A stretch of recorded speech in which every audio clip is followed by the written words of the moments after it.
Hello. This is Awaking in New York by Maya Angelou. Curtains forcing their will against the wind, children sleep exchanging dreams with seraphim. The city drags itself awake on subway straps, and I, an alarm, awake as a rumor of war, lie stretching into dawn, unasked and unheeded. Awaking in New York by Maya Angelou. I just got this book at an estate sale, like across the street, or I guess like a neighborhood over, but a few streets away. I guess someone died, and they were quite the tasteful reader. So I got a book of Maya Angelou. I got Sonia Sanchez. I got Khalil Gibran, um, Longfellow, a book of visual artists of the Harlem Renaissance. Very exciting things, um, and this was one of them. So that's good. Always like $10 for some nice books. Uh, and I find myself, as usual, really disliking the existence of dust jackets. I don't know if y'all have opinions or anyone has any sort of justification for why these things should exist. Because, like, the binding underneath, I always find to just be so much more beautiful, right? This, like, gold on black is just lovely, and it's like the dust jacket like flaps around and it makes all this noise and it gets in the way and it gets torn. I really don't like these things. Um, but I sort of like get the book and then I'm like, well, it's here, and if I take it off, like, what do I do with the dust jacket? Like you can't. I don't know. Maybe those things become collages. I'm not sure. Interesting thing about buying used also is that these come with sometimes little remnants of the people of the past, right? Um, this was given as a gift to this person, and it has a little post it note recommending a few of the poems inside, and even has this little flyer for an evening with Maya Angelou at um, in 1994 at California State University. So this friend must have gone to this event, bought the book for their friend Barbara, which is the person of the estate sale. Fascinating, sort of odd to have these little bits of someone else's life when you buy used things. I think it's very beautiful, very very powerful in some capacity. I like things with lineage and history, although of course there's the undercurrent of sadness, right? That this person, like, I carry on a little bit of their existence only because they no longer exist in a physical embodied capacity, right? And they continue to exist in some capacity through like the memory of their things, which is this odd feeling of maybe something like responsibility, right? Um, Therefore, when you shelf the book to protect it from dust, yeah, I take it off for reading and put it back on when storing. Okay, that kind of makes sense, right? You would take it off to read it, set it down, and then put it back on. I just feel like then I have this like dust jacket hanging around, and I would like forget, you know. But maybe that makes sense, especially like when I throw a book in a bag. If it's a hardcover, the dust jacket always gets ripped. It always ends up just like getting eviscerated by being in the bag. So you could take it out of the dust jacket, leave that, put it in the bag, come home, reshelve it. The issue is my books are all over the place always. Like they don't make it back to the shelf in a like prompt manner, right? This is why like Bukowski is sitting over here next to me, and so is the Tao, and like there are books over there, and there's books, right? Um, I've been reading Bukowski again on my own time. I really like him. I really like simple poetry, and uh, I think, you know, I think simplicity is something that I will always appreciate above sort of like a maximalist complexity technicality. And that's just my personal preference, right? But, you know, I like that elegance. So that Angelou poem was quite nice, right? Very brief, very beautiful, very serene. A little pinprick of light, so to speak. I love haiku and basho and whatever. Sounds like you need a dust jacket drawer. Maybe. But at that point, I'm like, why would I even like have these things? I have one book of complete works, and the old owner put a column from the author in that newspaper, I guess, to really make it a complete works. Oh, that's very funny to accumulate works within it. Actually, along with the little flyer in this Angelou thing, there's a little newspaper clipping that I didn't look at yet. Um, Maybe I can turn on this thing and turn my camera on so it's not a black screen of the staring into oblivion. There's a little newspaper clipping, right? And I don't know what it is, but it looks like it has Maya on it. Article: Maya Angelou, creating a poem to honor the nation, by Gail Pollard Terry. So it's not a column by Angelou. But it's about her. So that's interesting, right? Quite the long one, and this is the Los Angeles Times. So I wonder if that means the friend who went to the reading at California State University and got this book for the prior owner, probably then lived in LA if they were reading the LA Times, and maybe that's where they heard about the event in the newspaper or something. I'm unsure. Funny, right? To be able to sort of reconstruct these memories, these histories in a small way. I mean, I'm sort of idly speculating on the nature of these people's lives, and in no way is that maybe accurate, but it's interesting to think about. Sure, for sure. Put that back. I wonder what people will think if I keep some of my certain books around until I die. And then I die and someone's going through my shit and they find this essential Bukowski, right? And they open it and they just see all this stuff, right? All of this sort of obsession,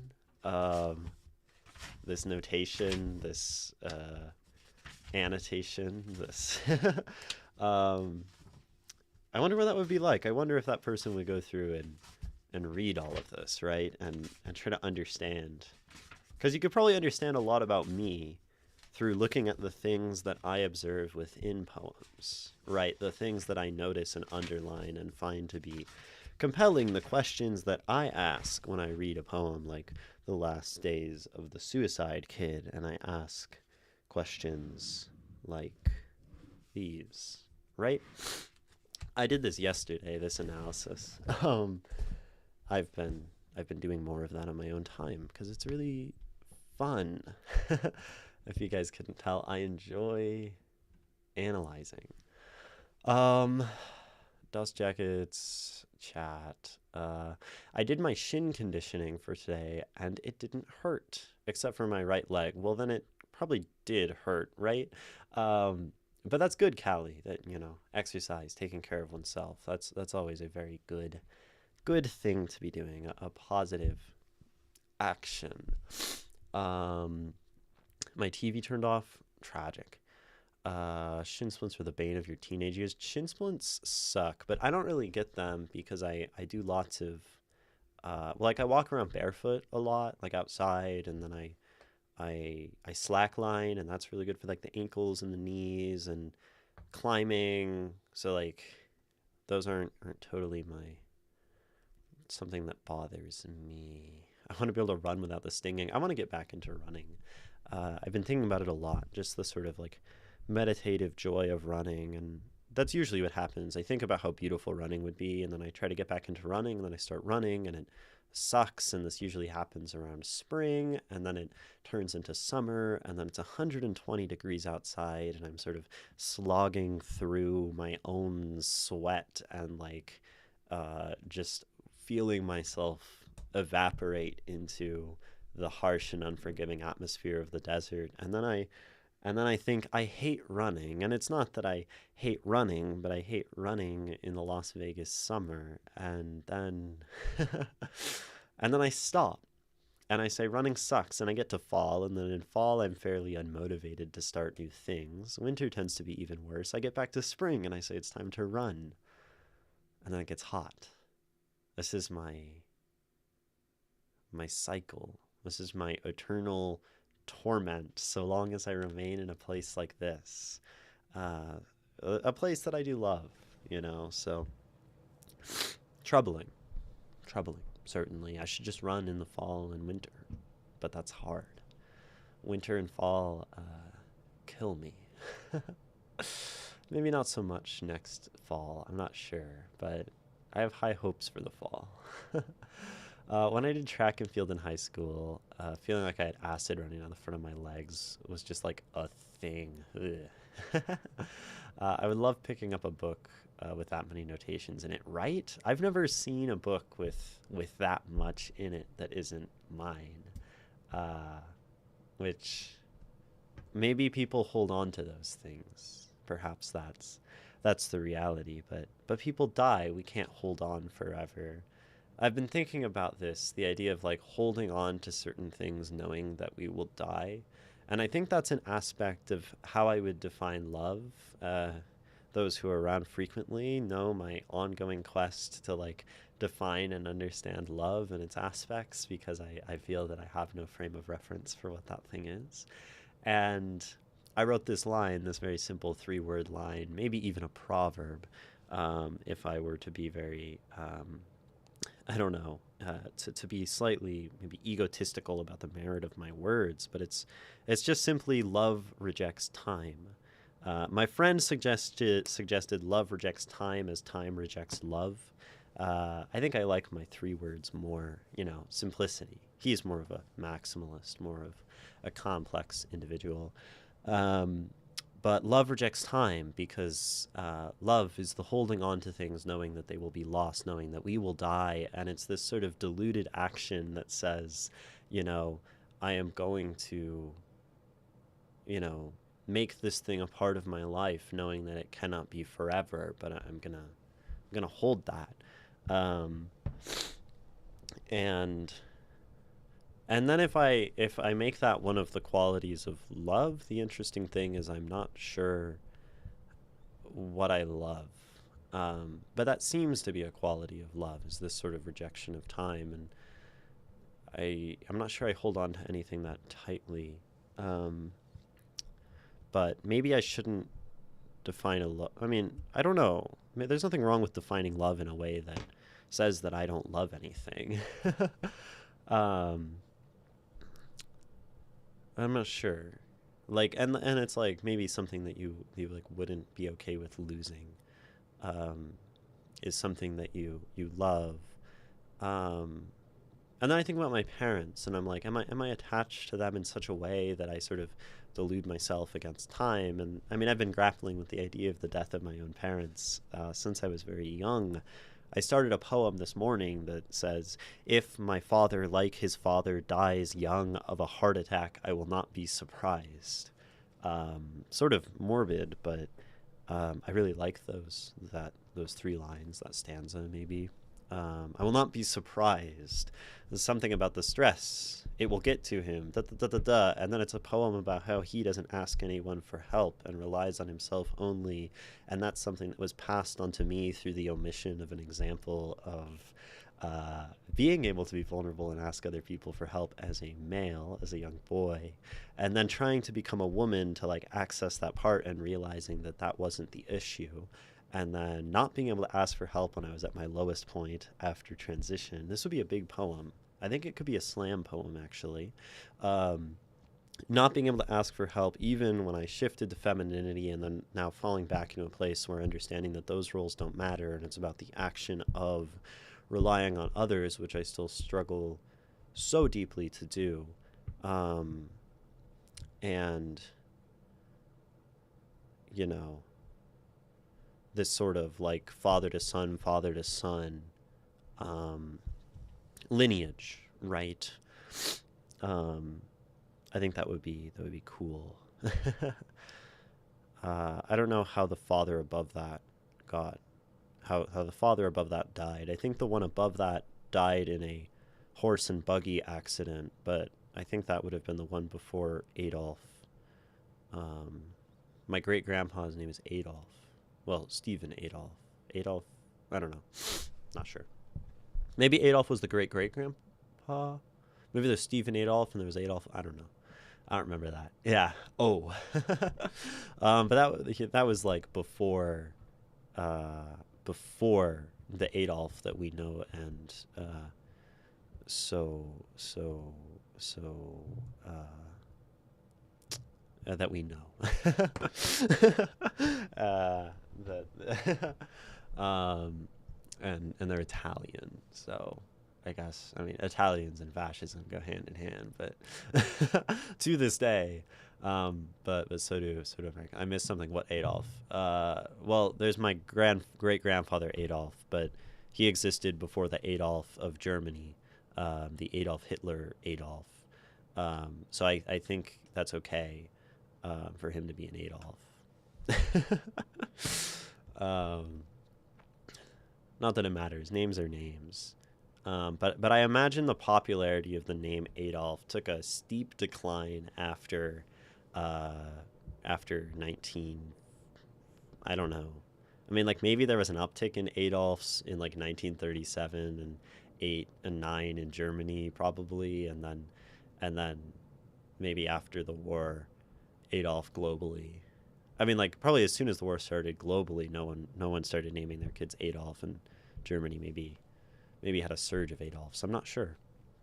I don't know. That would be an interesting sort of linguistic trend to look at, wouldn't it?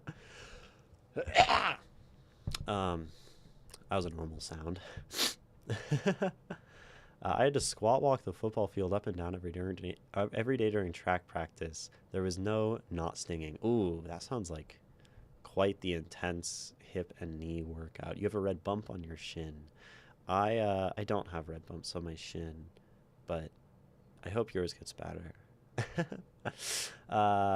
In a short novel by Vallecasas, the narrator compiles an anthology of his complete works for his deceased editor, who is haunting him. So she'll leave him in peace. The anthology consists of all the commas and typos she left in books, pamphlets, textbooks, magazines, and of course the bulk of her work, a short slogan for chocolate wrappers, and naturally several blank pages of everything she deleted during the editing process. That's such a power move. That's very funny. Um, that sounds dope. That sounds like a powerful piece. Yeah, I'd be excited about that poem that I'm thinking about. Oftentimes I start things and they never get finished because simplicity. I struggle. Maybe I like simplicity because I struggle with things at length and I struggle with complexity. Right. Um, my family always told me to ask God for everything whenever I needed help. If you ask, He'll give it to you. And teenage me was like, man, if I want something, I'll get it myself. And every time I went to church, I refused to pray for anything. Uh, yeah, I mean, you know, I'm definitely not one for prayer. I'm not sure I've ever prayed, except I've written poems for a while. I had this period where I was writing poems that I called prayers. So it was like prayer for blank and like prayer for I don't remember. But there was one that was prayer for the death of a candle. Um, which was a great concept, and I'm not sure it was entirely well executed, um, but I wouldn't necessarily call those praying. They were maybe more like incantations, like they weren't directed so much at something above. Um, but I mean, thoughts and prayers are a pretty problematic thing as it relates to American public policy. I will say that. I don't know what prompted me to talk about that, but I think you said something about asking for things. Yeah, I said that that um, I didn't. I never learned very well how to ask other people for things and rely on others, and that may have been because my father didn't. So there was this omission of a role model of masculine vulnerability in my childhood or something. Not a lot of Osamas in the U.S. Even actual Osamas choose to go by fake names. Yeah, that's very understandable. That's probably a similar situation. Um, I guess Stalin wasn't. I guess people still did Joseph's. So I guess Stalin didn't have the same global impact. Maybe just because it's not like a unique name, right? I mean, I don't know how common Osama is or was prior to Bin Laden in the Middle East. Um, but it's usually those names that really like stick out, right? Um, as like somewhat interesting. Uh, the sound was very human, yeah. Hi friends, hi Reclusi. Pray to win. Yeah, that's.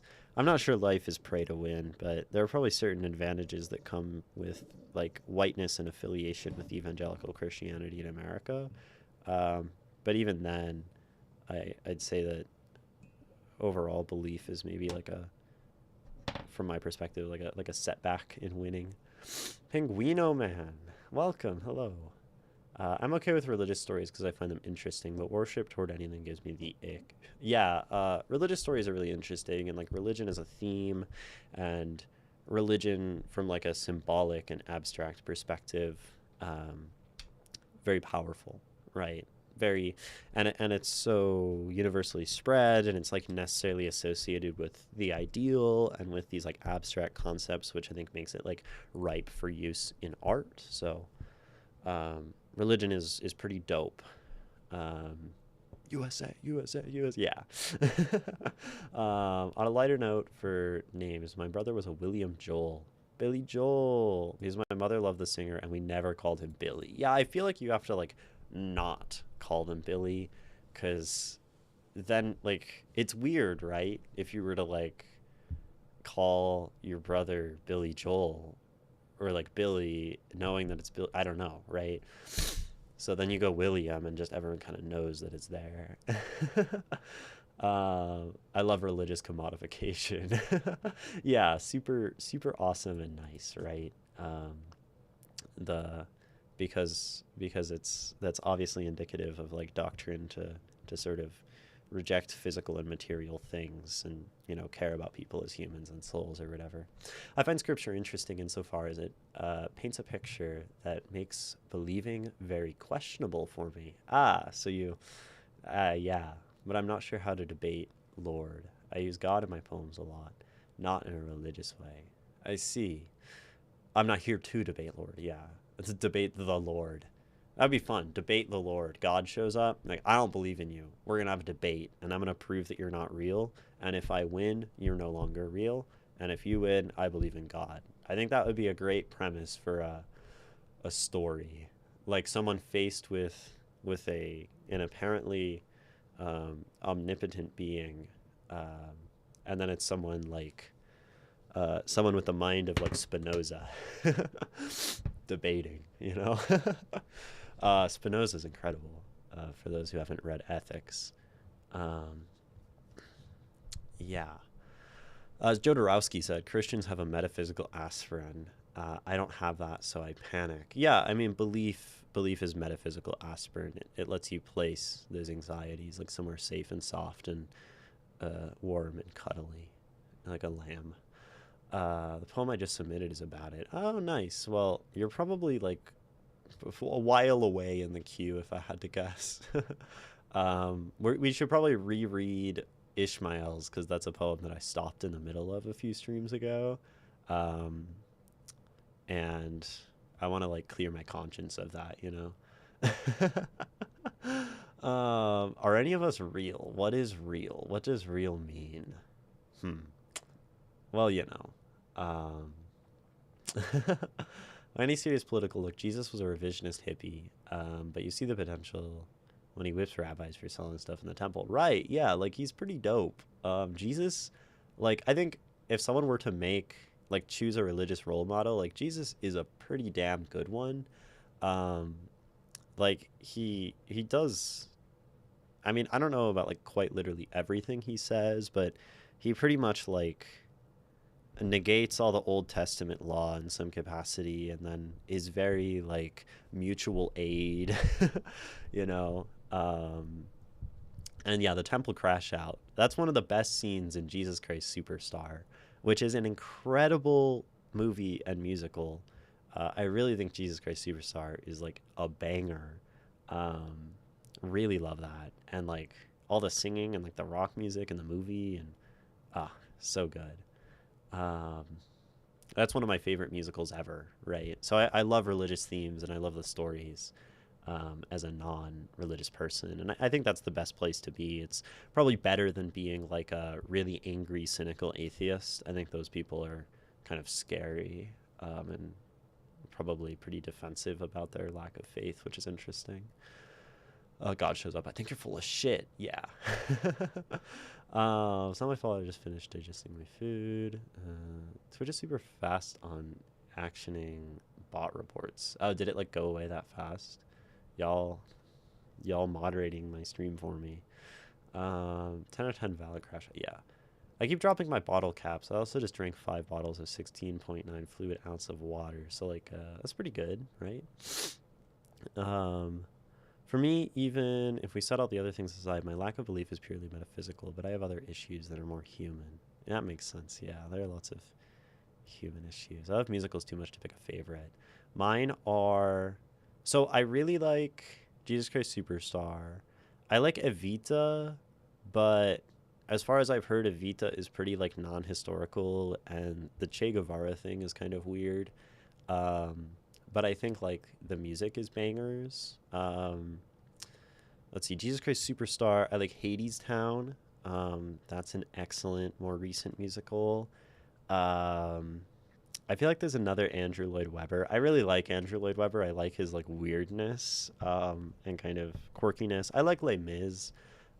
That's pretty awesome. Oh, oh, or whatever. I butchered that melody. Um, looking forward to the pro shot of Hades Town. Oh, are they gonna like release it? That's dope. I saw it live. Actually seeing Hades Town, that was awesome. I think I cried. I love the trombone in that score. So gritty, so dirty, like that blues music. It's great. Um, I mean, yeah, words are like given meaning by humans. Oh, are we back to like the what is real thing? I feel like the what is real thing is um I don't know if that's like a useful. I don't find it useful anymore. I feel like it's one of those things that I used to think about, but I'm like, I have my perceptions and I have my brain, and um, like, like to not accept these things as real is probably not very useful. You can accept them as I like reality as illusion, the sort of Buddhist belief that everything around is shunya, null, void, right? Fundamentally empty, but it is there and it's real, right? It's just that it sort of doesn't, um, have an effect. Um, it's maybe a bad way to put it. Um, and I like causality. I dislike free will. Free will doesn't make sense to me. But it's not too good to like spin your wheels of your head about the fact that you don't have free will. Because it's just sort of this reminder that like everything you do is fundamentally you, and there's beauty in that, right? That's how I think of like a lack of free will. And I'm a big fan of Spinoza's God. Um, I read that while I was sick. The first bit of ethics is very good. Um, Christianity is about local communes evolving into the new power of the Roman Empire. Islam does have a successful revolution during the time. Quran is still continually descending to the world. Huh. Interesting. So it's like present. Um, it's coming July 27th. Man, I should be like more hyped about that. I've been becoming more and more convinced of simulation theory lately. I mean, simulation theory is fine. Like, I don't think it really has a way of affecting how we act unless you have the specific goal of like somehow escaping the simulation, right? Um, but I do like the only simulation theory that I like is the one where um like it's sort of, I don't know if like someone has put this into exact words, but this is always like a simulation theory that I thought of that would be an interesting premise, is that like I as a person am just completely existing within the dreams of a body in a body. So like my entire existence is dream, right? And then that body is like somehow preserved in like a tank. So then like it's like the Chuang Tzu dreaming of a butterfly thing, where like my entire reality is dream, and when I go to sleep, the dreams that I have are sort of like snippets influenced by the subconscious reality of the version of me that exists outside the dream. Um, but I think Occam's razor, kind of cuts that nicely.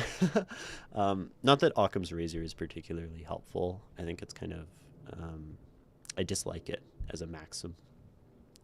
Free will makes no sense. Yeah. But that is one area where I just pretend and wave. Right. You sort of like we biologically, um, are going to think we have free will. So it doesn't really matter. Right.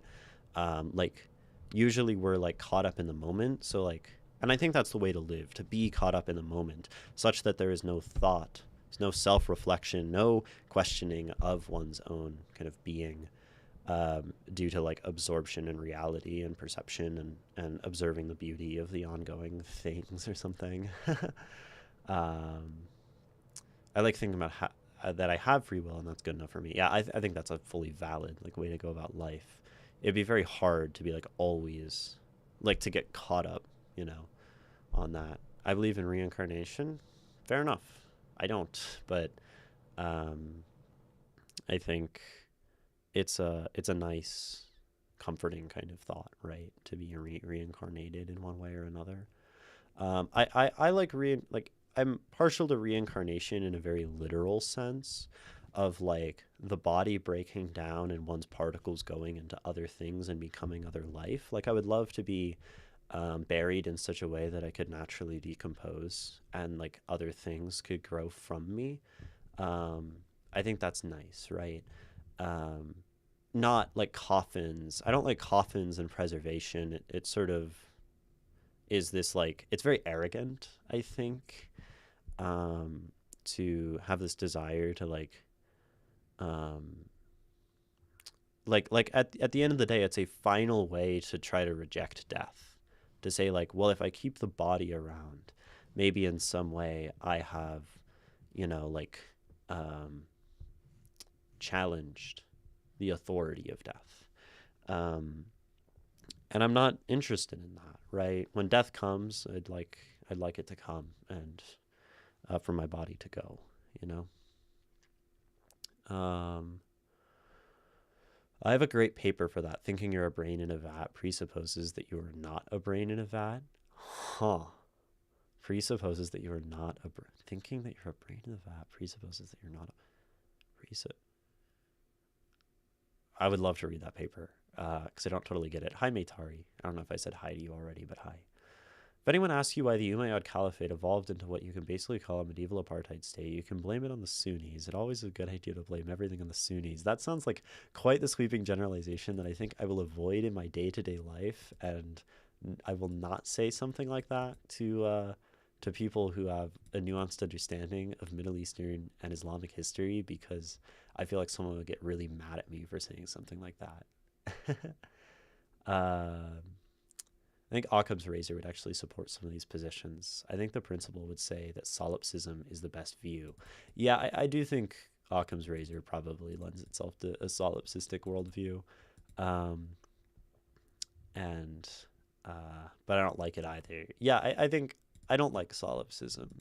um, Well, what if every time you die, it's just your brain imagining a death scenario because you fell out of the vat and now you had to restart the simulation and then reincarnate? I mean, like, I don't know if it's like the brain falling out in the vat. Like, I would love the idea of all these brains in vats being like harvested, like, they're all collectively like simulating versions of reality to like somehow find like the good ending, and like the brains are kind of like overclocked where they can exist faster than like computers, where like they're dreaming our whole life within like a millisecond of time. And it's like iterating to like compile data and like compute something. But I don't think they would be literal brains in vats at that point. It would probably just be like computers and like AGI or whatever. But I think that's all just very implausible to me. Like, why would someone be doing that? I guess. I mean, that could. I mean, it could exist in a reality that's fundamentally unlike yours that I can't quite understand. So there's that. Um, I like to think I'm an NPC and the main character is halfway across the world. It's interesting if we were to like define the main characters in our world, like who would be like the main characters. And I guess it's those who maybe like get truly remembered in history, right? Because they become the main characters of the story that is the past. Like a Martin Luther King Jr., right, is like a main character in American history, a George Washington, these people who make these big impacts. And it's interesting because like you have this like who chooses history like written by the winners thing, and at that point it is literally like this sort of dramatized story of reality that has these main characters and these villains, and history is this great sprawling narrative. So um, that's it's fascinating, right? But like, and it's so hard to tell who the main characters are in your present time, or who are the heroes and who are the villains. I mean, I think we have some like main villains in our timeline right now of like what Altman and like the tech billionaire class in America. You have like these dictators, the Trumps, the Putins, the Netanyahus, right? Um, but then there's this question of like who are the main characters, right? um, like who is actually part of the narrative of like fighting these antagonists, because they seem so often all powerful, and many of the times like the people fighting against them are sort of doing it in this very like small almost not to diminish the efforts of people fighting against dictators, but like this pawn like manner. But maybe the main characters are these like larger communal structures, the people of Ukraine, or the people of Palestine, and that's interesting.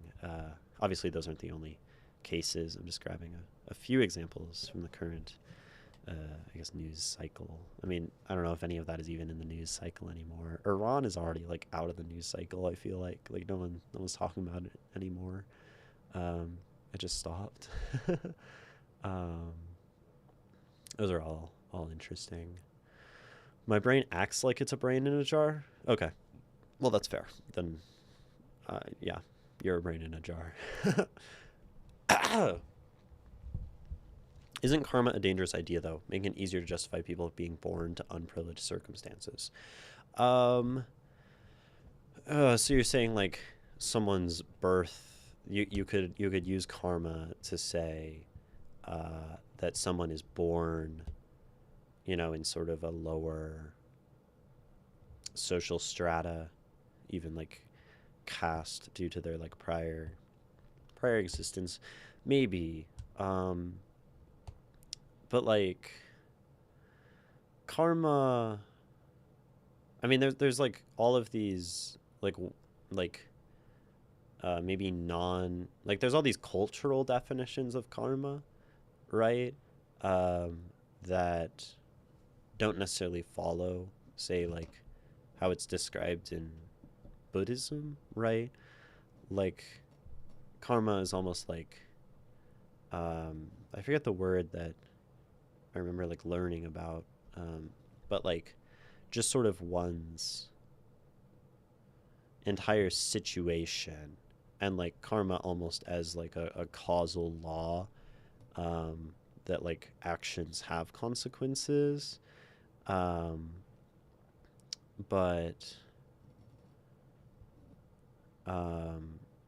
I mean, anything can be weaponized um,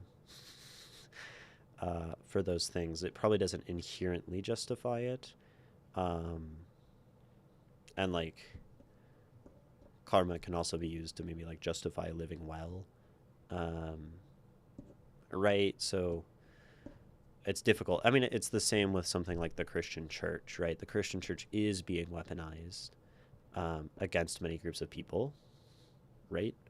And Christianity, right?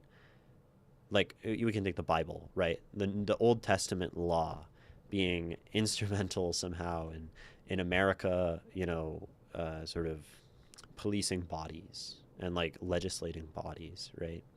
But then also like simultaneously something like the New Testament, like the gospel in Christianity could probably be very strongly used to advocate for like a more compassionate state, or even something like an anarchist belief. So, or anarchist sort of situation. So, or like social democracy, socialism. So um, I don't think something being able to be weaponized inherently like undermines its value, right? Because I think it's just human nature, the selfishness, the selfish gene that we carry, to weaponize things for our own gain. And it's probably it's just probably not a good argument. I think you'll find it not being very like successful in um, convincing yourself or others, right? Because then you'd have to really discard like all things. Language can be weaponized, right? We can use language itself to other certain people or to erase histories and groups. So should we throw out language? No, right? Um, and I think that's a it's that's a whole. I think that's my position, right? At least on like a surface level, that we need to be careful about stuff like that. I don't like karma. It makes me think some mysterious force is waving a hand and making good or bad things happen, encouraging me to do good things just because I want good things to happen to me. And I think that's a very like pop culture definition of karma, which is probably not like a genuine doctrinal thing, in the same way that maybe like a literal textual sin is different from like a pop culture sin, um, which is also difficult, right? And I think that's probably where like educating ourselves about other religious, cultural, textual traditions is useful. Um, I do good things because it makes me happy. I mean, you say um, encouraging me to do good things just because I want good things to happen to me. I do good things because it makes you happy. And I wonder if being happy is a good thing happening to you, Callie. And in that sense, you are doing a good thing because a good thing is happening to you, right? A literal physical reward system is happening within your head of that, I don't know, communal gene. And maybe that means you're just on a more biological level rather than an abstract level. You're doing good things because good things happen to you. Uh, you can think about that one and chew on that, I guess. um, as the main character of this stream, obviously you're all cool NPCs. You're the main character, Reclusi. You've got us started on some interesting conversations here. So perhaps you're a mover and a shaker in this sort of isolated narrative. Uh, um, there's an obvious omission, maybe. Maybe I'm the antagonist, though. Maybe I am like the evil authoritarian overlord of this place, and one of you is the protagonist that exists to combat my authority. Um, that's an interesting narrative. Uh, Imagine using uh, like a streamer and a chatter as like an allegorical story, um, or like something as an allegory for like a Twitch. I don't know. Someone else can write that. That's not my. That's not my specialty. My philosophy in recent years has simply arrived at a quite solid, I think, pluralist and discontinuous materialism. Oh, big words, Ray.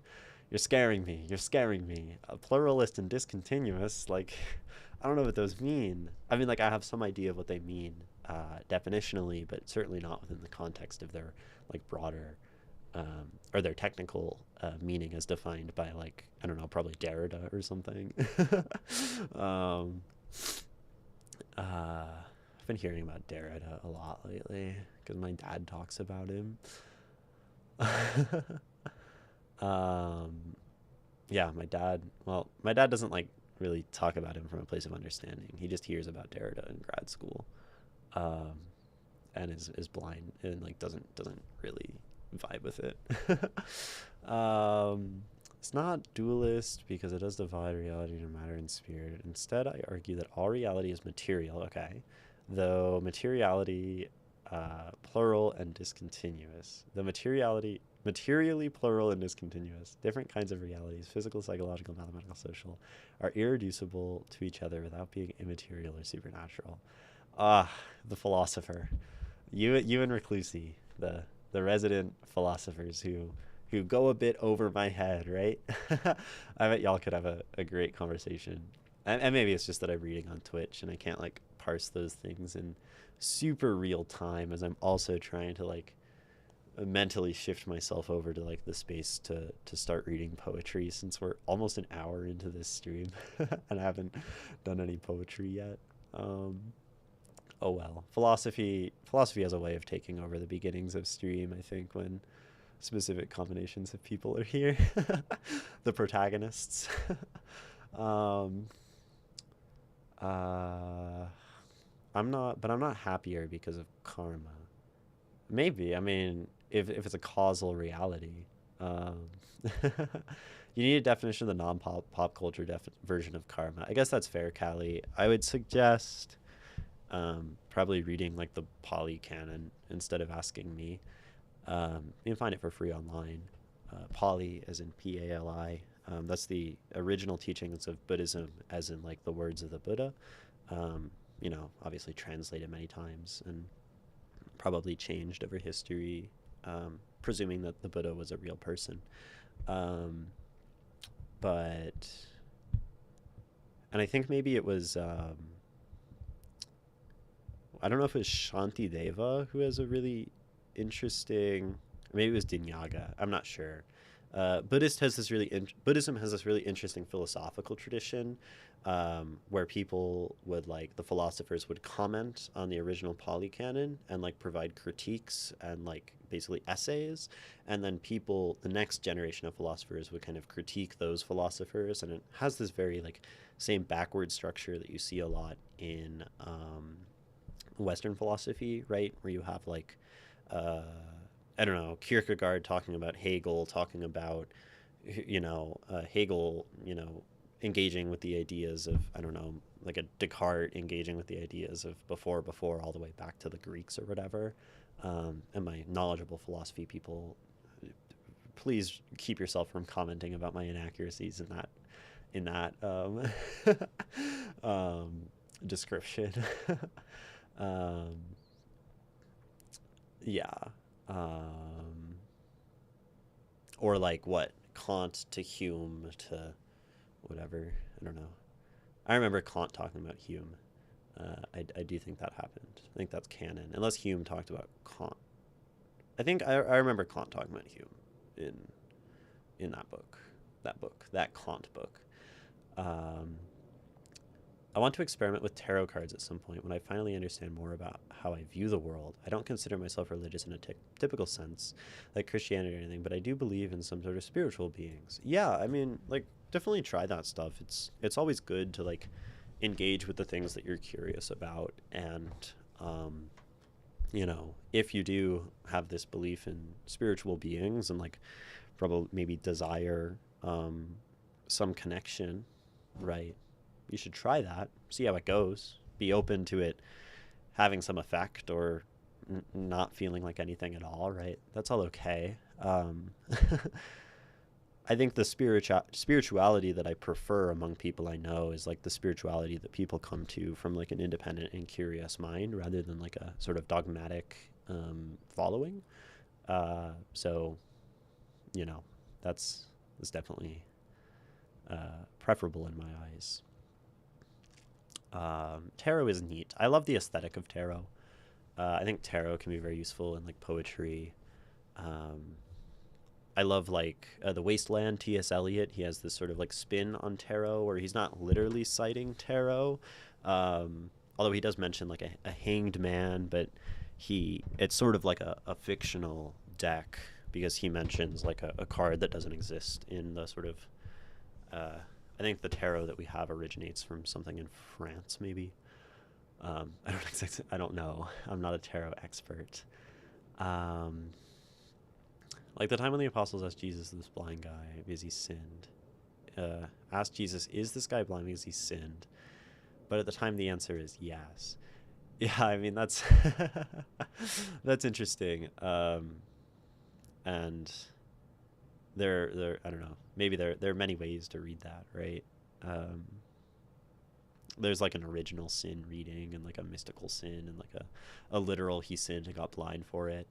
Um, I don't know. um, pain originating always from sin, right? It could be very abstract or very specific, or very vague or very specific. I'm the NPC that is added to be a distraction. It's just side quests. I think you offer me side quests during streams that take us in different directions, you know, and I say that because they have value because I get XP from those things, you know. I get to the end and it's like one of those small like, oh, you got like 10 XP for engaging with the secret quest of Nikki's Tangent in chat. And that's like, uh, but you know, those are the beautiful things. I love side quests in games. I definitely fancy myself a completionist. Um, I think those things are really valuable, and if those are thoughtfully made in video games, I think that can be one of the best game design choices. Is like these optional things that are just fulfilling if you choose to do them. Uh, the other day I bought Aseprite, the pixel art software, which hypothetically, if I get good at that, is like the last tool in the toolbox that I would need to like fully create like a visual novel on my own. If it had pixel art, if I did the music, if I did the writing, um, but I also might just want to find someone to do art for my visual novel. And I have a friend who I'm trying to turn on to visual novels, and they're an amazing artist, so maybe I just collaborate with them. But I love visual art, so it's something I want to do more of.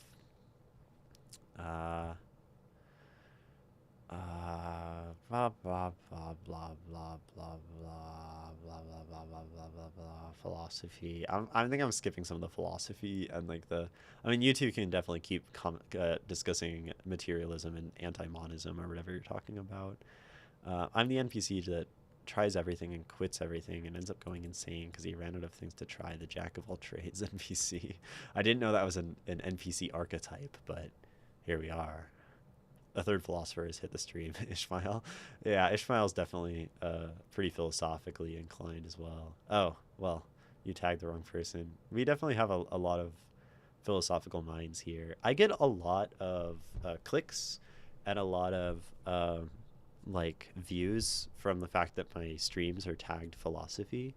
Um, I guess there are a number of people who go on to stream and look for places where they can have such discussions, which makes sense because like philosophers are probably these like chronically online individuals who would be the kind of people like watching like going to Twitch to look for conversations. um, was Bukowski a graybeard? I don't know what a graybeard is, but I do love me some Bukowski.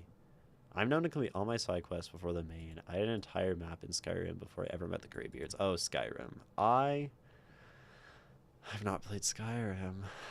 I've not played Skyrim. The philosophy community here on Twitch looks for the philosophy tag and swarm. Can be fun, but can also be overwhelming for some. I see. That makes sense. It's yeah. That being said, as much fun as I am having engaging, yeah, half engaging in y'all's philosophical conversations, I think we are going to read some poetry on stream because I only have about 2 more hours to stream today, and you know I have some obligation to myself when I title the stream in a way to do something, right? To do that. The Greybeards are the monks that explain the main quest in Skyrim. I don't know if Bukowski would be that. They teach the way of the voice. These guys sound cool. Um, oh no, I see dialectical in chat. Okay, it's time to tap out myself and let you all keep talking philosophy. Um, I sort of joke. I mean, the dialectic is a very important idea. But y'all are far above my philosophic pay grade. I don't know. Is that minimizing myself? Do I have my philosophically? I'm not philosophically literate. I think maybe I have like ideas and thoughts, and I'm willing to engage. But I, I don't. I'm not well read, and I don't know like philosophy. I'm not great on terminology, but I'm always willing to entertain a philosophic discussion, at least for some amount of time. Obviously. Um, uh, uh, uh, uh, um, but particularly the moral ones and the philosophy of mind. Um, okay, but we're reading poetry. We're reading poetry. I need to find the poem. Ishmael. Okay, Ishmael, you're fine if we resume your poem that I like tapped out of previously. uh, I presume you are, but I don't want to presume because presumption is a pretty terrifying thing to do. Um, I'm anti-presumption, and whenever I find myself saying like, "Oh, I presume X, Y, or Z," I usually feel like that's probably not something I should have done. Presume, because like, why should we presume? You know, it's probably better to just engage honestly. Um, but that's it's beside the point, and that's why when we read poetry, we don't presume the interpretation of the author. Rather, we just interpret based on the words on the page, and we don't sort of. I don't. You can. Y'all can do whatever you want when you read a poem, but I prefer not to say like, oh, they probably meant this. You know, I more like interpret. I mean, there is an insertion. There is an amount of presumption, and it's hard. It's a paradoxical act for sure. Am I chronically online if I'm jacked but not really in anything? Like more out as an outside. If you're jacked, are you chronically online? Uh, there are a lot of bodybuilders who are chronically online. I don't know, like what we have like clavicular. He's chronically online and he's jacked, right?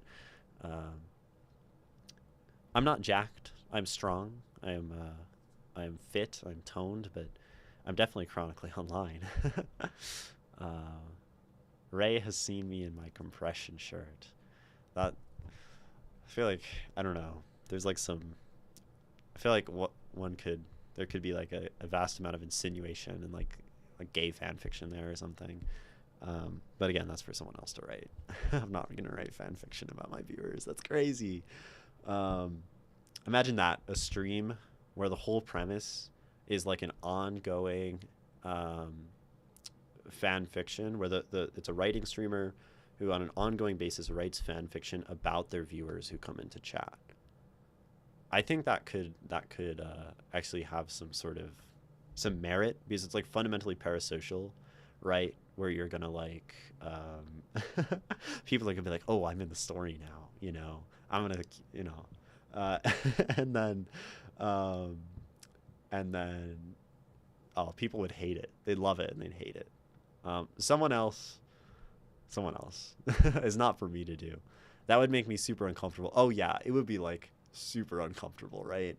For some, and I'm not a fan fiction writer or a shipper, but there is someone in this world who could pull that off, like historically well, and like genuinely probably make like an amazing Twitch career out of that. Um, put the writing category on the map, you know, right? Yeah, but that's for one of you. Maybe not one of you. I don't know if any of you are of that compulsion, you know. you would also totally have like people like getting absolutely pissed about how they're represented in the fiction, and there would be so much drama, and that would just make it ripe for like a big community where everyone hates each other, like, and those are the communities that like succeed, right? Those fueled by like raw animal rage. Um, that's usually where things succeed online. Um, yeah. So someone can do that. Woo, okay. Poetry after an hour of talking. Um, known to happen. This is Ishmael's poem. It is untitled as far as I remember, unless it does have a title. But you just have it titled as another translation, which is totally cool. Um, I don't do it, but untitled work is a vibe. And Ishmael, I don't remember anything that we talked about in the few minutes that we read this on another stream. So if you have any specific questions, any things you would like to point me in the direction of, I can name it myself. This is always such a terrifying request, but it leads to an interesting discussion, right? How would we name this? It's a good chat discussion, I think, right? Um, to talk about, what different people would name this poem. uh, it definitely helps me consider like coming up with some robust philosophy on naming poems because I don't have one. Um, uh, I usually just like it's just vibes based and it's often very flippant, which is how most of my writing is. Nothing is very intentional. I'm a very, you know, artistically intuitive individual, but you know, so it goes. Let's read this. Let's stop dragging out the cadence of the philosophy section, lingering on that leading tone. Let's finally resolve back to the tonic, the main theme, the key center of this stream, which is poetry, right? Since the never coming before, you have been the one I worship. I've been wild rue seeds in your harvest slash altar. Yeah, there's the slash there. I've been casted to the fallen world, resembling wheat in obedience toward you. I was wishing to find life by reaching your blood-rich tongue through food. I don't know what to do with this human body. Teach me how to use it in the art of love. The serpents of liberty and servitude are the hair in the wind and the chain. One I wish to see on your head, one in your patient hand. One I wish you let down your clothes, one I shall wear as a leash. They may be as tight as you want. There is no flaw in your measures. The original one knows no solution to love other than cry. I shall cry that I didn't know I had no place in your life. There's love happening. There's chains happening. There's religious imagery happening. There is internal tension abound, right? Is maybe what I feel, right? From this work. There's tension. There are slashes happening. There's at least one slash happening. I'm gonna read it again. Maybe I'll start underlining something that sticks out to me. Yeah, this is Ishmael's poems are complicated. I find them to be complicated. I find them to be difficult often. So this one we will take our time, right? Since the never coming before,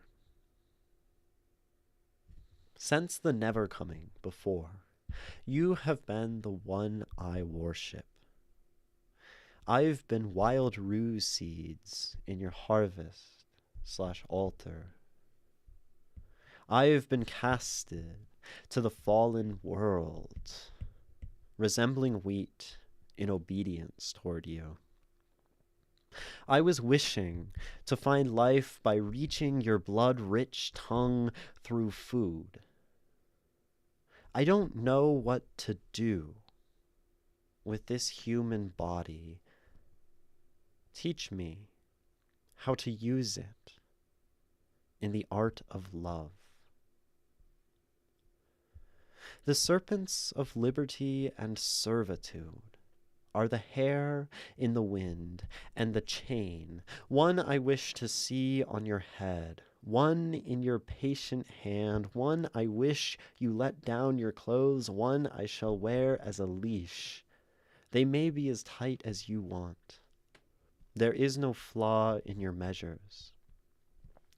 The original one knows no solution to love other than cry. I shall cry that I didn't know.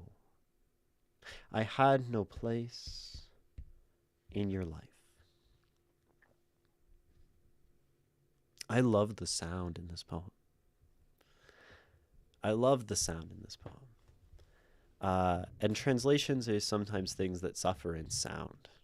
When we think a lot about literal meaning, sometimes we forget to translate sound.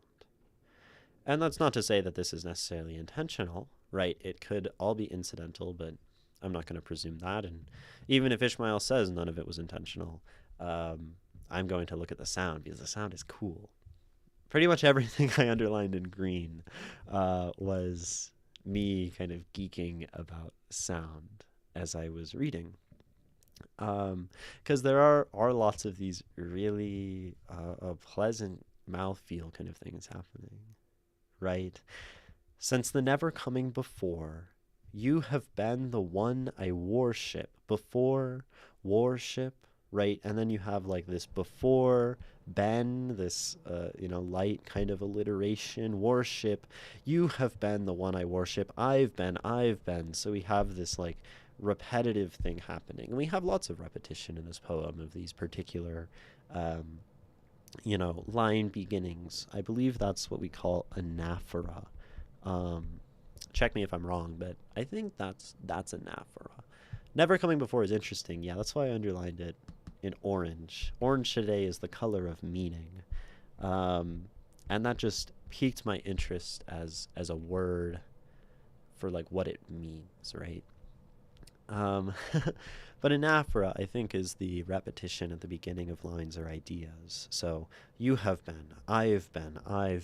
The anaphoric part is this been, right? Not that this word is necessary, right? It's easy enough to say things are repeating at the start of things, right? And we see that at one I wish, one in your, one I wish, one I shall, right? And then even the original one kind of calls back and implies this beginning with one kind of thing.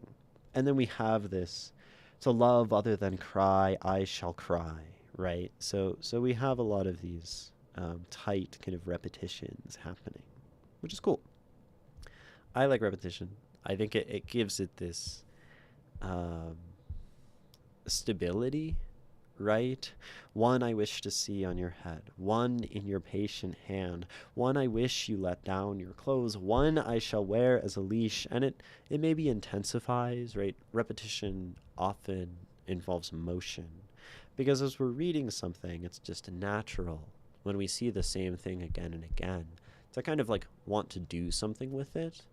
At least it's natural for me as a musician, as a speaker of poetry, because it if we just read it the same way every time, it would get kind of dry, right?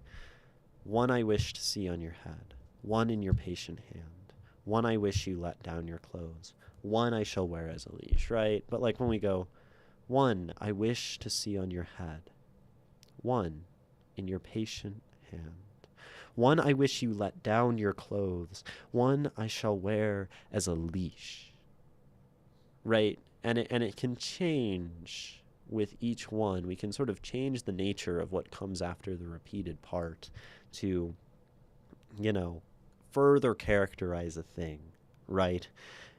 Patient hand, it's softer. Wear as a leash, that's much, kind of harsher as imagery. One I wish to see on your head. There's this sort of height, this pinnacle. One I wish you let down your clothes, right? So we have this like verticality between these lines. On your head to down your clothes, in your patient hand, and sort of, to me, lesser in a vertical way of subjugation, right? In your hand, and then one I shall wear as a leash, right? So we have this, yeah, I guess I would describe it, this sort of repetition is creating this feeling of verticality, like a tonal thing. There are things above and there are things below. Above versus below, right? And I think we see that elsewhere, right? Cast to the fallen world, obedience. So we have this, again, this subject, as in, like, to be one's subject. And again, this above slash below kind of thematic, tonal feeling. It's both a theme and a feeling, right?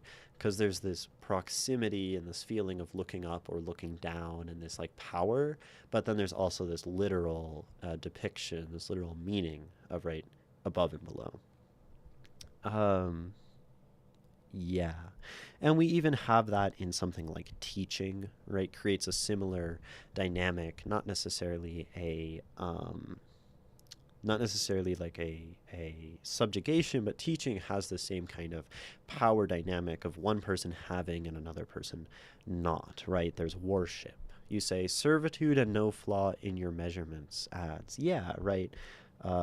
Servitude, where was that? Servitude, right?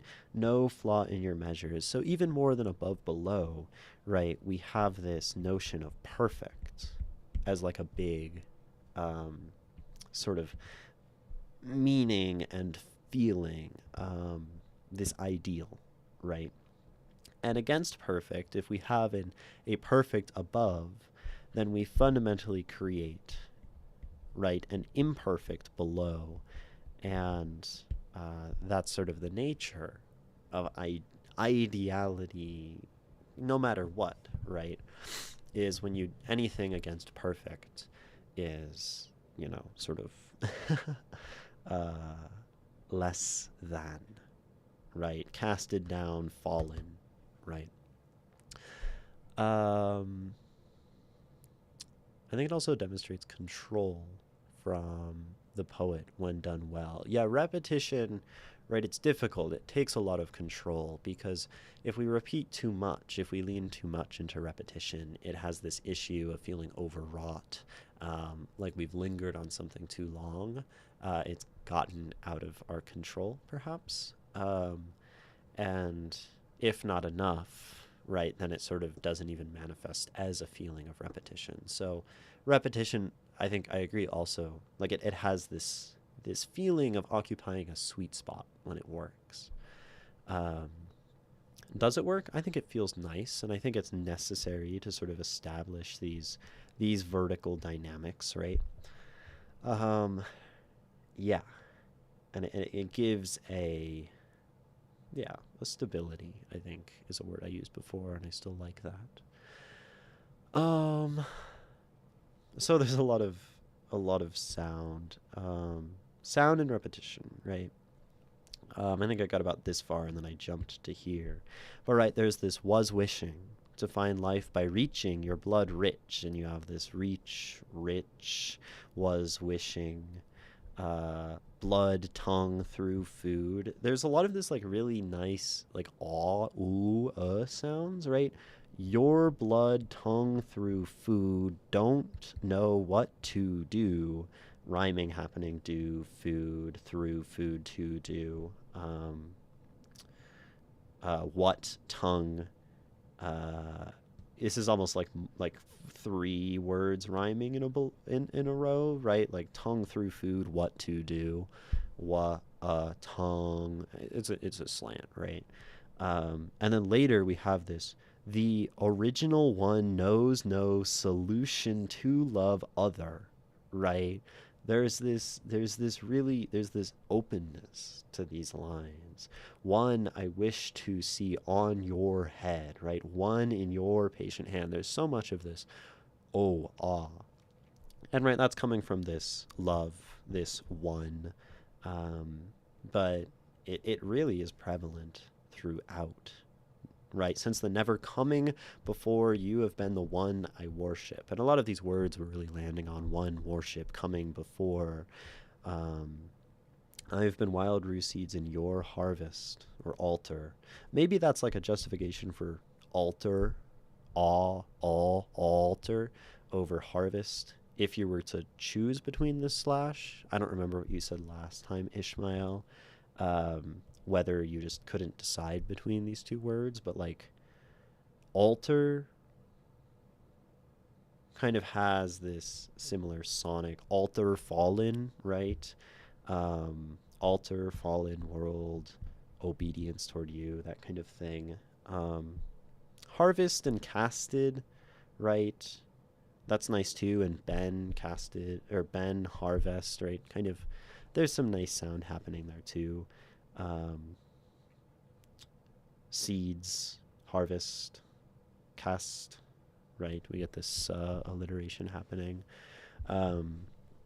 If sound is is something worth, sort of justifying that. Harvest fits, right? Sense, worship, seeds, harvest, cast, resembling wheat, been wild rue seeds. I like that. So much nice sound.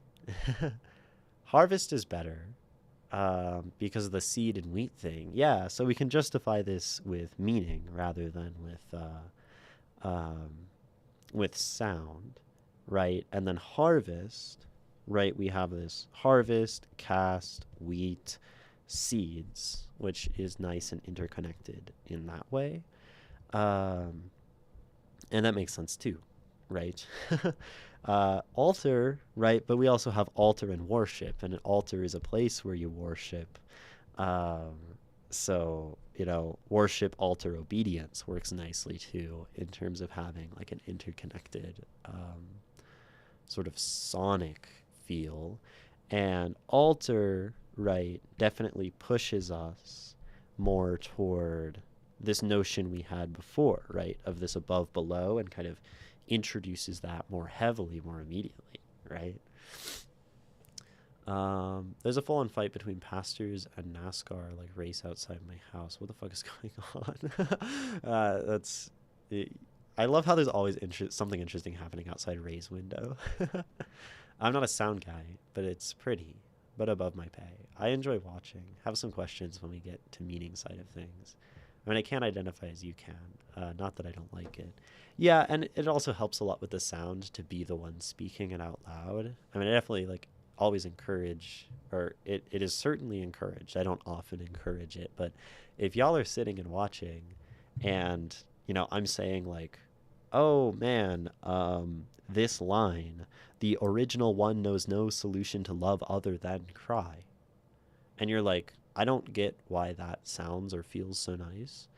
Definitely just say it, right? Try saying it, trying to feel those O's and how much impact it creates on cry when we get this really high, you know, uh, differently positioned sound, right? The or the original, especially if we say the the original one knows no solution other than cry. Cry. The cry. Right? You can feel the difference in where those lie in your mouth. And it creates a lot of kind of excitement. Yeah. um, sound is just feeling, I guess. Kind of feeling the shapes of things, and maybe my musicianship helps with that, and my attentiveness to the shape of my mouth from saxophone playing. But it's neat. I think about it a lot. Since the never coming before, you have been the one I worship. I've been wildrose seeds in your harvest altar. I've been casted to the fallen world, resembling wheat in obedience to you. I was wishing to find life by reaching your blood-rich tongue through food. I don't know what to do with this human body. Teach me how to use it in the art of love. The serpents of liberty teach me? That's cool. The serpents of liberty and servitude are the hair and the wind and the chain. One I wish to see on your head. One. One. It has this punch to it. One. Right? I feel like a lot of this is fairly sonically laid back. Right? I was wishing to find life by reaching your blood-rich tongue through food. But we have this intensity. We have this like teach. Teach is a very like forward word. Teach me how to use it in the art of love. Art, right? Body. So we're reaching, right? We're like kind of intensifying these words. The serpents of liberty and servitude, complexity. It feels like we're adding tension, I guess, as we go down the page, sonically, right? We're creating sonic tension until we hit, one I wish to see on your head, one in your patient hand, one I wish you let down your clothes, one I shall wear as a leash, right? I think these words, like they do punch really nicely. They may be as tight as you want.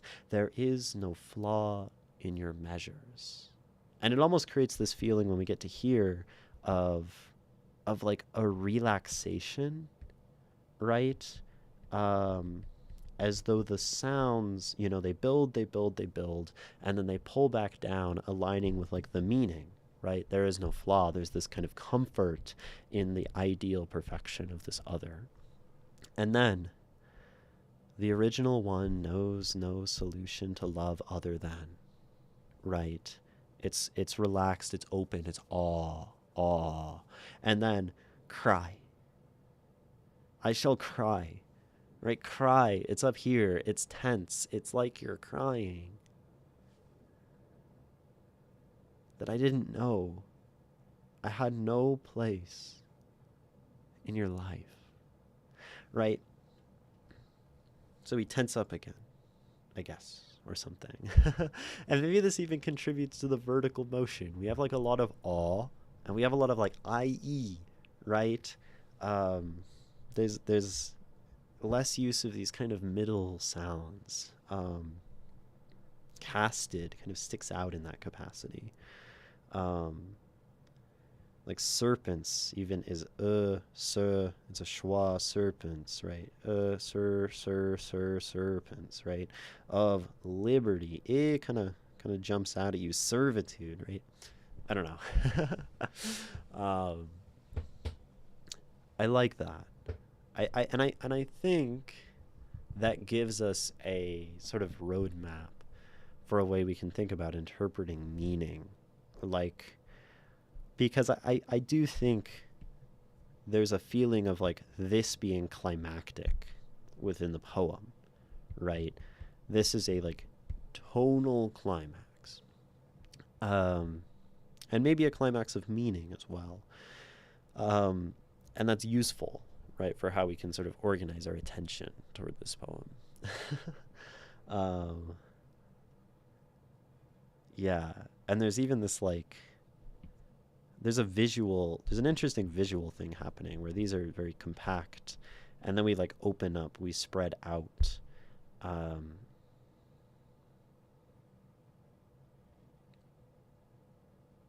Like these are given more weight in terms of the amount of space on the page than like they truly have, in a way, I guess. So that's all interesting. That's a lot of the things happening on the page. And I think that that already teases out some of these feelings, right? These vertical feelings, these feelings of tension, this internal, like there's like a gut wrenching feeling happening in there, um, like we're being ripped in half or something, above and below. Um, and I think that's useful to consider as we think about, like what are we actually talking about? What do these words actually mean? Uh, what is the you know uh, sort of cognitive, not cognitive. Uh, uh, what's the story, right? The narrative. Not that poems necessarily have narratives. This one kind of does. So, sense the never coming before, and there's a lot of interesting phrases, right?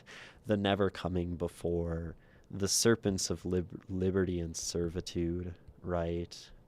We have this like wheat, um, as a symbol, wheat, fallen world, this sort of like creation sin thing happening. Um, right? A blood rich tongue is quite uh, unique imagery, right? I would never to think of a tongue as blood rich, but here it is in front of me. Um, right? The hair in the wind, um, letting down your clothes, right? One, I wish you let down your clothes. So, like, the chain being let down the clothes is something I even struggle to, like, understand the imagery of. Um, and then this, crying as a solution to love. This crying, this having no place, this, like, vacancy, right? There's a lot happening. So, a lot to parse in terms of literal meanings, literal narrative, literally like what is going on. So, got to figure it out. It's always the hard thing with the Ishmael poems. You definitely, you write puzzles. Um, sense the never coming before. Sense the never coming before. Sense the never coming. So we have this sense and before, right? Which has readings, multiple readings. Sense. So if we like sense the never coming before, right? We can think about this as like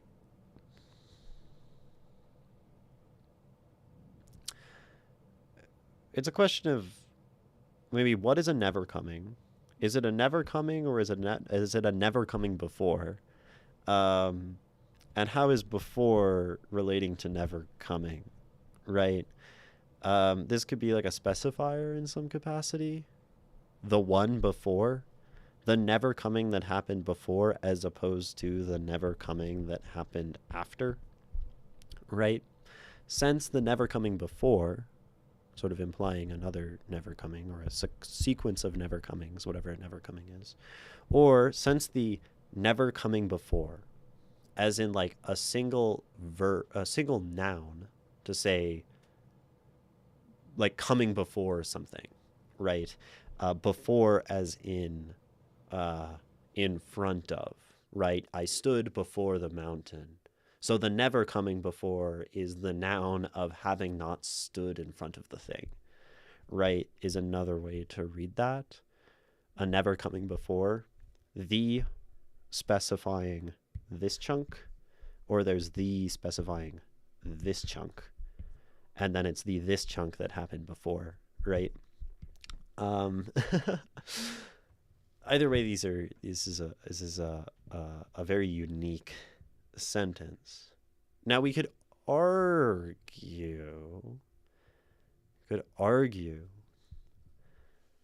since the never coming is sort of semantically identical to, so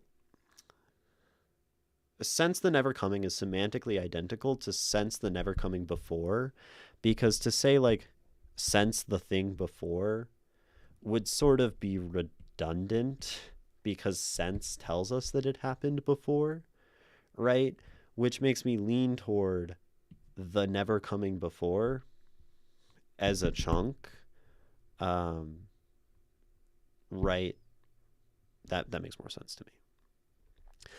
I kind of see it as since the never coming.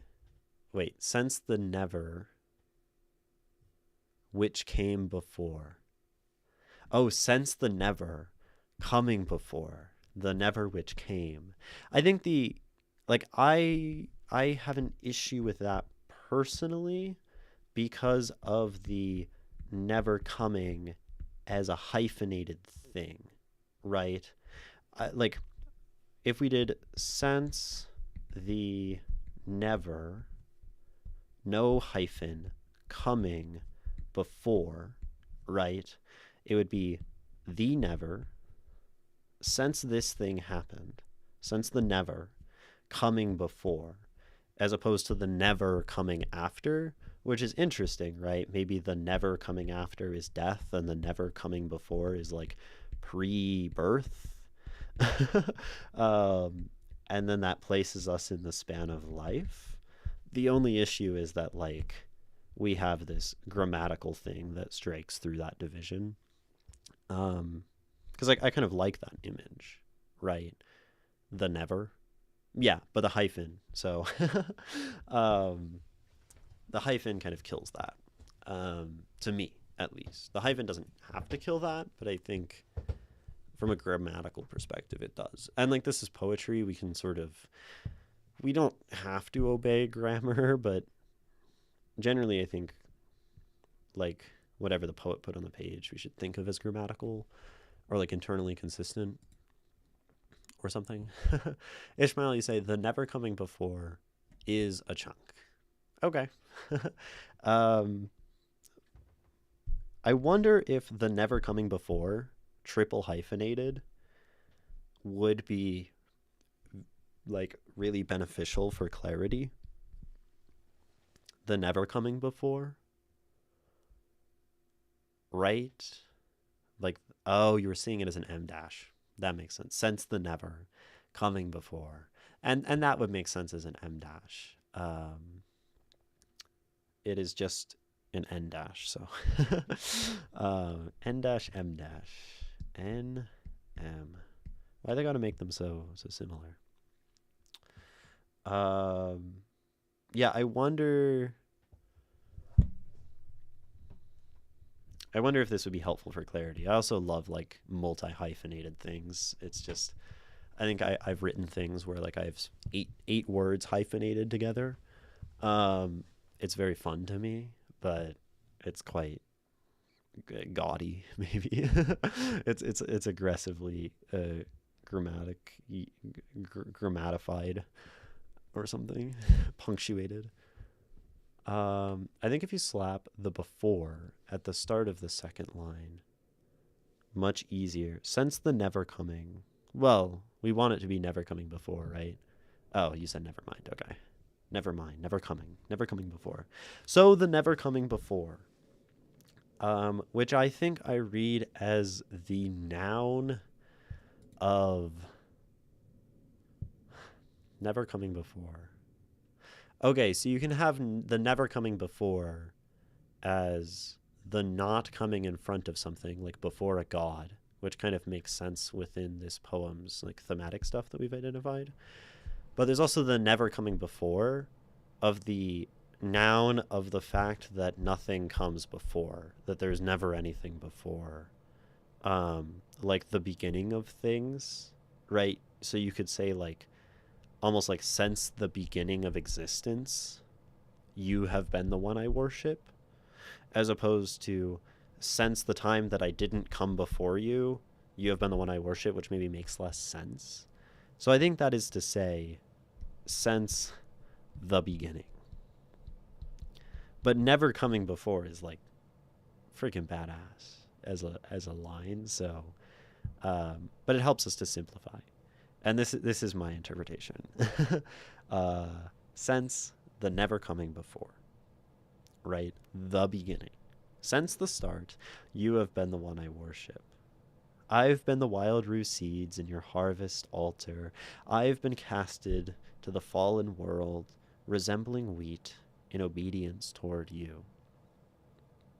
So since the start, I have been in your hand. You have cast me. I have been subject.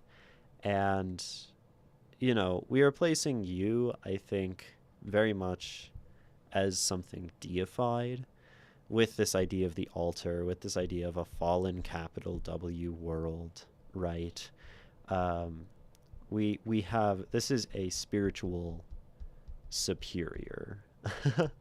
um, Especially when we know that wheat within Islam is the equivalent of our apple of Adam and Eve, right? The fruit. Theirs is just wheat. Um, so it is spiritual. You as in something godlike. I was wishing to find life. I was wishing to find life by reaching your blood-rich tongue through food. I don't know what to do with this human body. Teach me how to use it in the art of love. And there are like some things connected, right? The tongue through food, the human body. We have this idea, right, of like experience, of like sense, right? I was wishing to find life, whatever that means here, by reaching your blood-rich tongue, right? Reaching your tongue through food. And I think that is maybe to say to taste in the same way that you taste. To reach a level of sensation, perhaps, is my interpretation as someone who thinks about philosophy of mind and sensation and the body, through food, right? To eat something so fine and so perfect, an experience, right? That was the thought of what I was doing. I don't know what to do with this human body, right? But that's at least like what they were doing. They were trying to use the body as a vessel to reach God, is how I see it, right? To experience perfection through this like fallen world, this sort of maybe spiritually futile pursuit to experience the ideal through the real, arguably, maybe. Teach me how to use it in the art of love. Right? I don't know what to do with this body. I don't know what to do while I'm here. Teach me how love works, I guess. Right? Love. So there's some lack of understanding of love, at least. Not knowing what to do. So I'd like to know how to love. The confusion is finding yourself incarnated as a human. Yeah. Here I find something super interesting. You appeal to a blood-rich tongue, but then are confused by the body. Appeal to a blood-rich tongue, but then are confused, right? I don't know what to do. And I think the idea, right, is that this is a divine tongue. And maybe blood-rich, right? It has more. Yeah. I get it. I think it's poetically cool. Tongue is bodily. Yeah, I think tongue is also interesting maybe because there's this like idea of speech and of words, and that fits very nicely when we're, existing within a poem, right? This is a work of the tongue and the pen maybe, but I don't know what to do with this human body. Teach me how to use it in the art of love.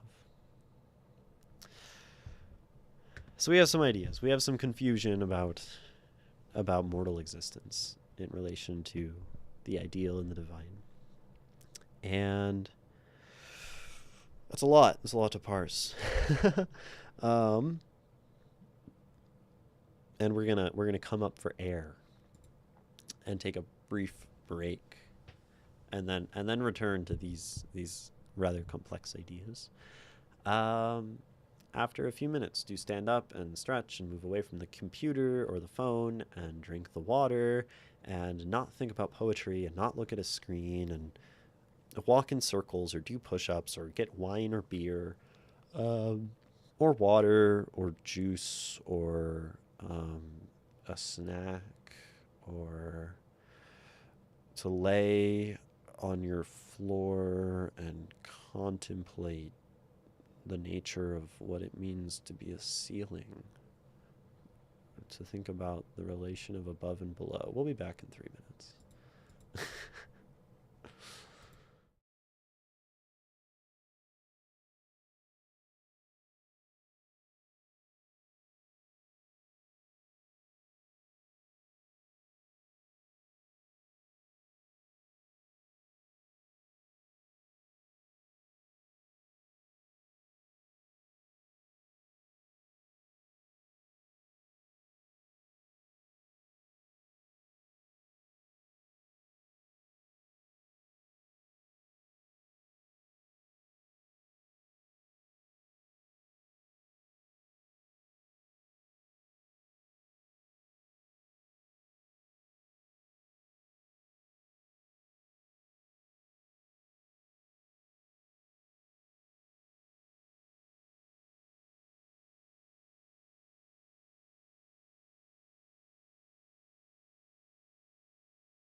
Hello, welcome back. Got myself some water, went to the bathroom, did 8 fingertip push ups. Probably could have done 10, but I didn't want to be entirely out of breath. Still a little bit out of breath from that. Those are hard. Um, and now we can return our attention to this poem which shackles us with its beauty. um, to the chain. The chains. I love chains as just as imagery, as symbols. I think this notion of something very strong and something very unforgiving, but also something that is so malleable and flexible, something made of many parts, but is strong, right? Chains have so much poetic potential. They're just a lovely object. You know, we think of like the chain and the weakest link, or the strongest, yeah, weakest and strongest links, right? um, Chains as it relates to dominance and even to like like sexual notions, but also chains as it relates to like really horrible practices and like servitude and enslavement and um, these kinds of things. Rise and cast off your chains or whatever. Um, uh, you know, chained. It's great. Chained to, to be chained to a mountain and have your eyes eternally or your liver pecked out by birds or something. Chains, right? I have a poem where I use chains. Tonight in liquid chains, tales remain unchanged. Ooh. Chains remain unchanged. That's dope. Um, and you have like this liquid, this idea of motion, right? Liquid chains, and chains have this liquidness to them. You also have chains as in like carbon and molecular chains, right? Liquid chains, alcohol, right? Um, Interesting. Um, Not me, but that's what the poem is about. Mm. Liquid chains. Yeah. Chain is something that binds, not literally, mental chains, right? Uh, Wonderful. Wonderful. Chains are excellent. Um, Probably leans slightly negative, like as a general connotation. I think chains are bad. Interesting thing about words in isolation, like to take a noun, and like is that thing more positive or negative, just in isolation, right? Harvest, right, is probably a positive word. Generally, it takes this connotation. Seeds as well, good, right? um, Worship is interesting. That changes person to person. You wouldn't be able to say very conclusively. And many words, that's the case. But there's also words that maybe, uh, across all people generally have like a connotation, or most people, right?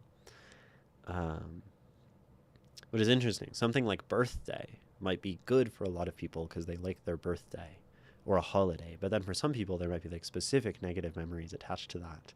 Um, so the word connotation thing can like never be perfect. But I know they do this with like language models and like linguistic data science. They like have like ratings for words of their positive and negative connotations. Very interesting. They, as in researchers. I don't know. I don't know who they is. Anyway, let's read this poem again and let's get back to poetry. Since the never coming before, you have been the one I worship. I have been wild rose seeds in your harvest altar. I have been casted to the fallen world, resembling wheat in obedience toward you. I was wishing to find life by reaching your blood-rich tongue through food. I don't know what to do with this human body. Teach me how to use it in the art of love. The serpents of liberty and servitude are the hair in the wind and the chain. One I wish to see on your head, one in your patient hand, one I wish you let down your clothes, one I shall wear as a leash. I love how all of that's very bodily. They may be as tight as you want. There is no flaw in your measures. The original one knows no solution to love other than cry. I shall cry that I didn't know I had no place in your life.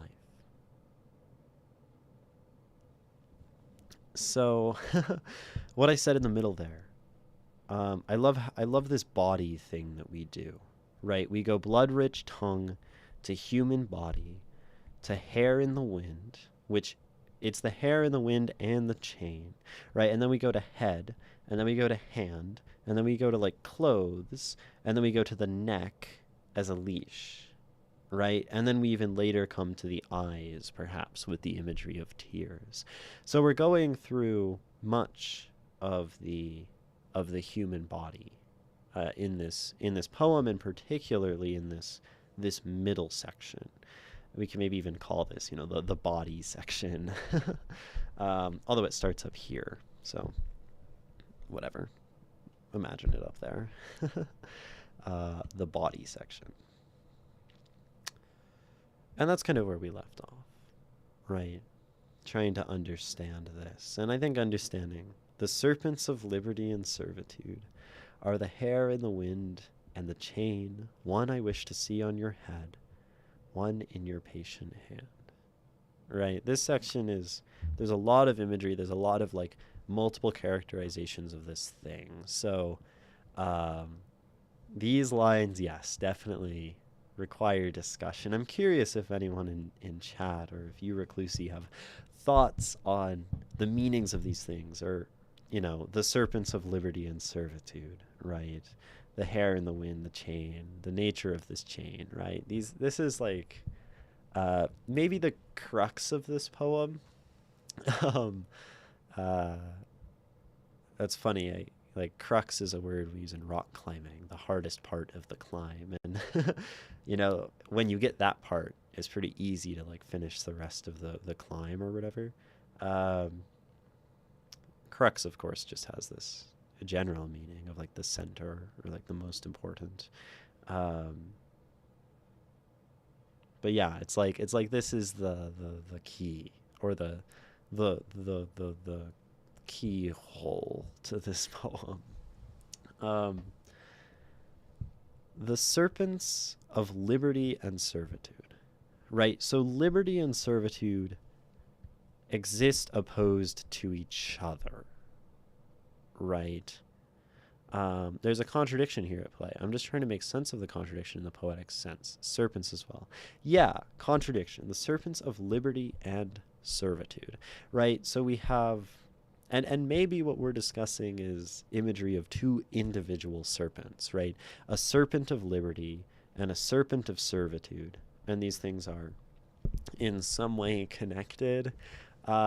This almost conjures in my head, and I don't necessarily think this is related into the poem, but this idea of serpents and chains and liberty and servitude almost gives me the thought of the right, the Ouroboros, right? This chain of the thing eating itself. But it's not necessarily connected to liberty and servitude, and that's sort of a vast cultural departure to this poem. So it's not something I think of as related. It's also one serpent, so it doesn't really fit with the plural serpents. And it's interesting because the other serpent that my mind jumps to, of course, is the Eden serpent, right? The serpent that is sin. But again, we're talking about plural serpents. And perhaps this is something that exists specifically within like a Middle Eastern or Islamic cultural context, right? And if it is the case, then that's not something I'll come to on my own, right? Hello, I dig the annotated poetry here. Thank you. Yeah, I love doing this, scribbling all over stuff, trying to understand it. And that's all I do. I stream. I try to figure out poems people seem to like when I do that. And this is from a chatter. This is from Mutasimiso or Ishmael in chat. And we're talking about what it might mean, the serpents of liberty and servitude in this poem. That is very much about those ideas, to be chained and to be free. Okay, Reclusi, you say you're grasping at straws here, but let's see what your grasping is. Liberty / hair in the wind are beautiful. That's true, right? Hair in the wind has a freedom. It has this motion, right? Something must be moving quickly for the hair in the wind. It's fluttering. It is not chained. It's a very strong opposition, right? Contradiction, like you said, right? Hair in the wind and chain. One is fluttering, one is free, one is shackled, which is the same as liberty and servitude. So we almost have this parallel structure happening here, right? Where liberty is like the hair, servitude is the chain, and then these things are serpents. It's interesting because the chain and the hair both have this shape, right? This shape that is serpent-like, right? Oh, one I wish to see on your head, one in your patient hand. So that the hair on the head, the chain in your hand, the hair down the clothes, the chain is the leash. I didn't make that connection now. Yeah. Oh, damn, I skipped over content. I thought the measure one was the next line. My bad. The measure one. Oh, the flaw in your measures. Well, it's all connected. It's funny. I hadn't until this moment thought about these as parallel. Liberty, hair, letting the hair down, or seeing the hair on your head and letting it down your clothes, right? And then the chain in the hand and the leash. I really thought the chain was referring to all of these things, which had me very confused.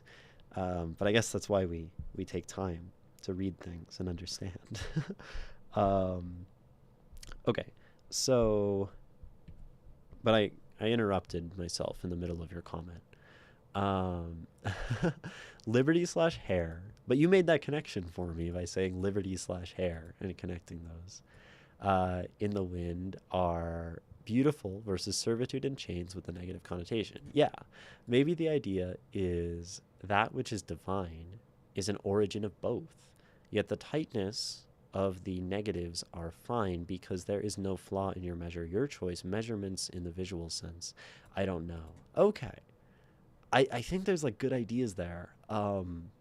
This idea of the divine as the origination of both freedom and servitude, like all of this sort of duality, right, fundamentally stems from, how do I, arrow, the divine, right? So the serpents of liberty and servitude may be things that, as I relate to them as a human, right? As a human, the dynamic of servitude and freedom is painful to me, right? The idea that sometimes I am shackled and sometimes I am free, and maybe I wish for one or the other or neither or balance or to be outside of those dynamics, right? These things, right? The serpents of liberty and servitude are the hair in the wind and the chain. One I wish to see on your head, one in your patient hand, one I wish you let down your clothes, one I shall wear as a leash. But here's the thing, right? I wish for freedom, but I have servitude. Yeah, give me freedom, Ray, you say, right? I wish to see the hair on your head. I wish you let your hair down your clothes. So there's this notion of like not seeing the freedom and being shackled and being, chained. They may be as tight as you want. There is no flaw in your measure, but there's this like tacit trust in the being shackled, maybe the being shackled to the body, right? Where did we come from? We came from the human not understanding their body and love, right? So, and maybe this is the servitude, right? This is the shackled, and one wishes for freedom from the human condition, the human form, right? Wishing for like truly divine experience, right? Again, wishing to reach the blood-rich tongue. So it's just this like maybe overwhelming desire for a freedom from material, embodied human carnal existence.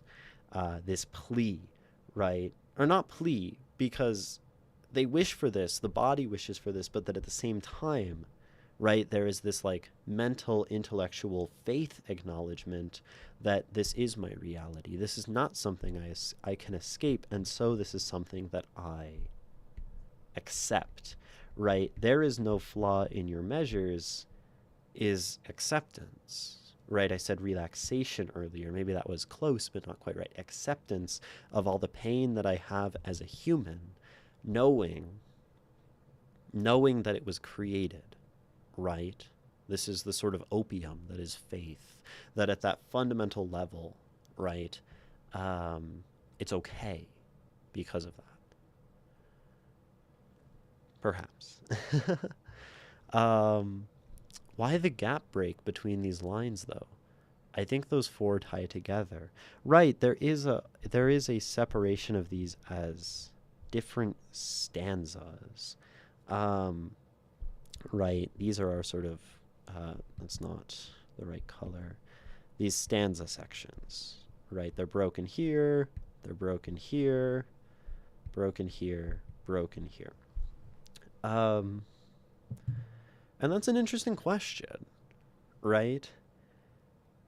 There's also another question of like, why are these spaced in this way that they're spaced, as opposed to the sort of tightness of these, right? Tightness is interesting since that's mentioned down here. Um, and that's a difficult question to answer. Maybe like it could just, I'm not sure. We'll keep reading it. We'll think about it. Speaker wants to see the beauty on the divine's head, hair in the wind, and suggesting that the negatives can be dealt with in the patience of her hand. There is control. Just be patient, right? Just be patient and you will see the freedom. Just, right? That's sort of a very religious notion. Also, what is the serpent? I need this more than anything. And finally, the idea of tight and measurements for me seem to involve comparison. So measures, right? We have measures as like weights and measures and measurements and grams and meters. We also have measures as in actions, right? Drastic measures, right? And so measures are maybe the things we do, the things we decide, right? They may be as tight as you want. There is no flaw in your measures. Whatever you choose has no flaw. With tight, though, the use of measures is a play on both. Yeah, it could be both, right? Your measures, the amount that you decide for tightness, as well as just your actions in general and the intensity of which you decide. I mean, like, there's very little distinction, right, between that. It's a double meaning, but there's some amount of, like, overlap in those two meanings when we think about measures as amounts and measures as actions, right? Maybe we'll do different colors, right? Because they both have this notion of, like, what you do and how much you decide, right? But I think, to me, that's all it has to be, right? It's this trust and it's this faith in the divine's hand to do as it wishes. Now, the question of serpents, right? The serpents of liberty and servitude are the hair in the wind and the chain. One I wish to see on your head, one in your patient hand. One I wish you let down your clothes, one I shall wear as a leash. Right? And so there's one thing that, like I said, serpents have like a visual identity that I think is similar to hair and to chains. I mean, we even have mythological serpent hair, and chains have this flexibility. But I think there is more to it than that. And there are two things that I think about. One is a serpent as like a representation of sin or affliction, right? Affliction is maybe a word that I like here, right? Affliction. And that is to say that um, as a human, right, I am afflicted with notions of freedom and of servitude, right? Of liberty and servitude. I am afflicted by the idea that there is maybe this constraint upon me and this higher freedom that I can attain or something, right? And so, and like one cannot exist without another, right? So it's simply the dynamic of having these two things that, bites me, so to speak, that makes me feel dissatisfied with my condition, right? And maybe that's a way to think about a word like sin, is a dissatisfaction with your condition, pain, suffering, right? So then, servitude isn't just sin. The notion of the duality of servitude and freedom is sin. Now, I've read some of Ishmael's poems, and I know that duality is something that comes up often. So that's maybe something in my head that like justifies this interpretation. Is I've read a lot of your work that has this notion of like the dual, dual, dual. Another thought is like serpents. There's this idea of the snake, the serpent, as something that is simultaneously poisonous and medicinal, right? Where like the way to stop a snake's venom is to like have anti-venom from a snake, and like snakes I think often have this imagery of something that is medicinal and poisonous, right? And maybe there's some idea there of like the snake as a dual symbol. Is it the human failure of thinking that the two notions can't coexist in harmony? That was the main idea. Yeah, okay. So like the division of those two things and not being able to accept that there is freedom in being shackled and there is shackled in freedom, and these two things are like necessarily connected. That's like the dialectic. That's like it's like Socrates talking about hot and cold, right? This idea that like one thing cannot exist without the other, but then humans like latch on to one or the other as preferable. Yeah, that's dope. Interesting how it is actually very Socratic. Yeah. I know my philosophy sometimes. It's an interesting question of the fact that like all of this somehow comes back to this central notion of like love, right? That we haven't really discussed, right? Hot, then you're cold, you're yes, then yeah, you're no, in and you're out, you're up and you're down. It's a good song. Iconic. Anyway. I'll die on this hill, though. Those four lines need to be together. Oh, I think you all were discussing those two lines. Ishmael said it felt better to use the space only for the couplets. Otherwise, it would make the first two stanzas too big. I see. Like, you wouldn't want those to be spaced out. I think the question, though, is like dividing these couplets from each other as separate stanzas rather than having this be a quatrain with wider spaces, right? Because this is two separate stanzas as couplets, tercet, couplet. But it does create this ending, I will say, that is this couplet, couplet, couplet, which is kind of nice. So I do acknowledge that maybe like couplets are okay, Reclusi, because it has that pattern, and the couplets is the same like visual length as the tercet unspaced, right? So all of these are even at the end visually, and then this one is basically like double because it's like, I don't know, 5, but it's almost 6. So it does look like visually nice. It's hard to tell any of the visual niceness underneath my scrawling, but you can trust me that it's there. um, and there is this discussion. There's always a discussion, right? When we are writing poetry and we're thinking about the visuals, is the visuals can exist simply to look nice, and this is entirely justified. And then we can also think about the visuals or the structure, right? Structure, maybe not visuals. The structure can look nice, but the structure can also serve the meaning, or it can serve the sound, as it can affect the way that we pace our poem and our reading, right? And I think this is enough of a justification. It looks better this way, right? That's okay. But some people, you, Rick Lucy, lean toward like it should serve the meaning. And I think that's okay, right? You're allowed to disagree on that. And I think that's a really reasonable place to disagree. And both are justified, right?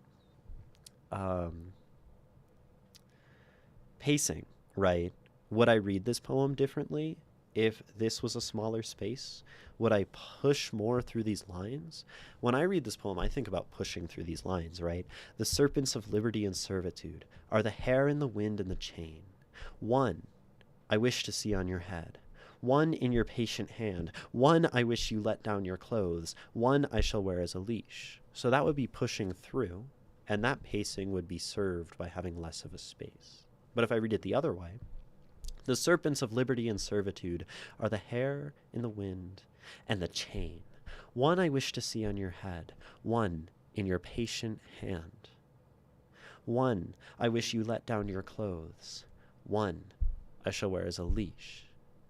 Okay, actually that's really interesting too. When you slow it down and have the space, it helps us linger on hand, right? It reminds us of like your hand, your control, your action in my life.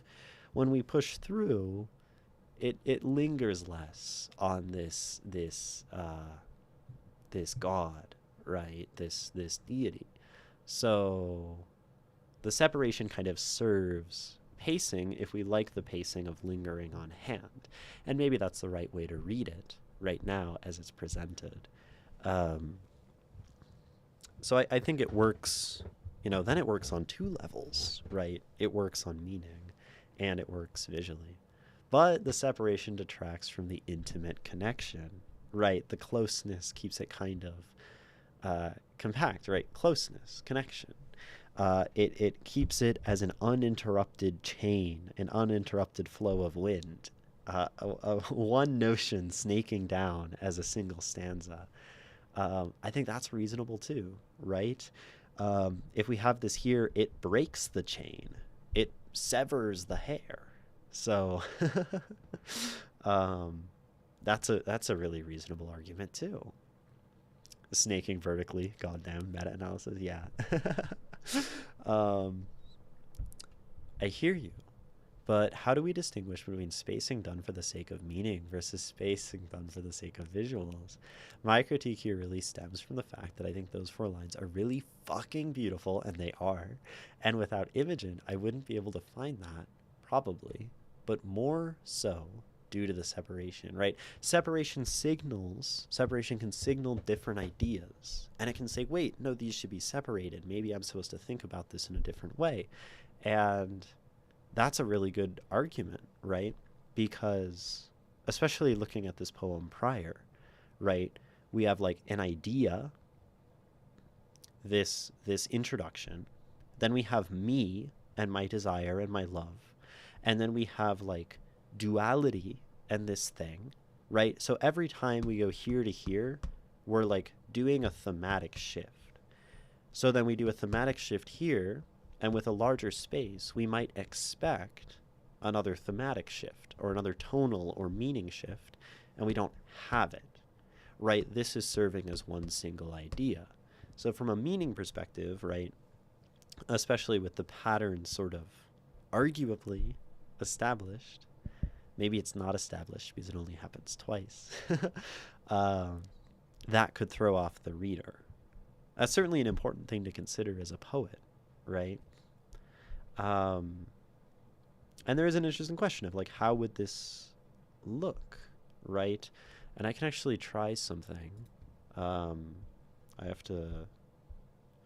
don't want to like show my camera. There's nothing incriminating in my camera roll. Okay, I didn't have to do that.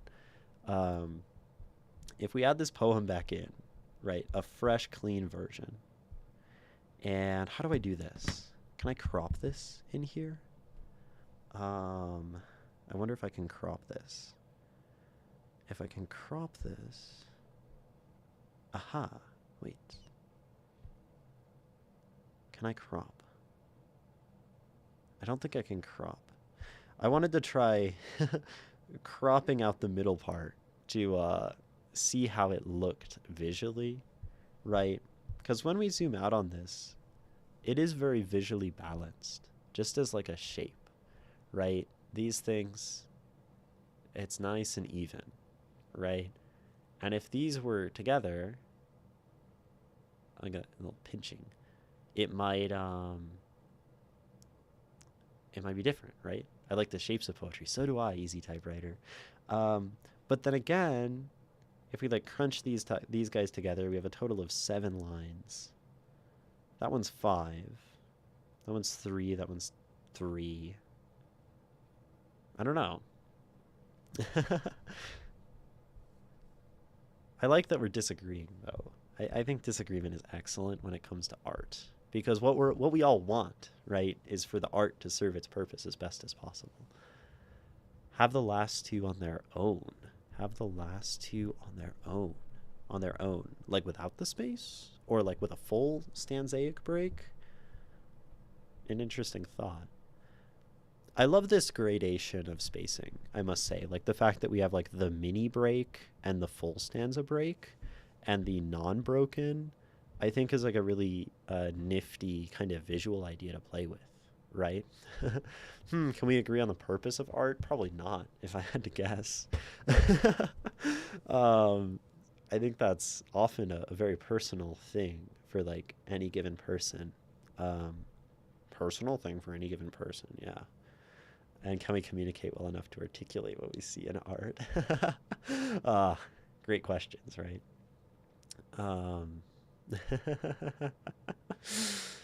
uh, Communication is hard, but I don't think it's fraught. Um, maybe once we like wrap up this poem, that's something we can discuss. I don't want to fully derail it with the big philosophical questions. I'm known to take the bait, perhaps fraught, but perhaps for not. That's nice. Yeah, perhaps fraught, but perhaps for not. I like not for not, perhaps fraught, but perhaps not for not. That's like a tongue twister almost. Perhaps fraught, perhaps not for not. I don't know if you need the but. I think the but takes away. Perhaps fraught, perhaps not for not. Perhaps not fraught. I think your way is better. Perhaps fraught, but not for... I like that one too. Yes. Yeah. Yes. Yeah. Okay. That's really interesting. And I think what's important, right?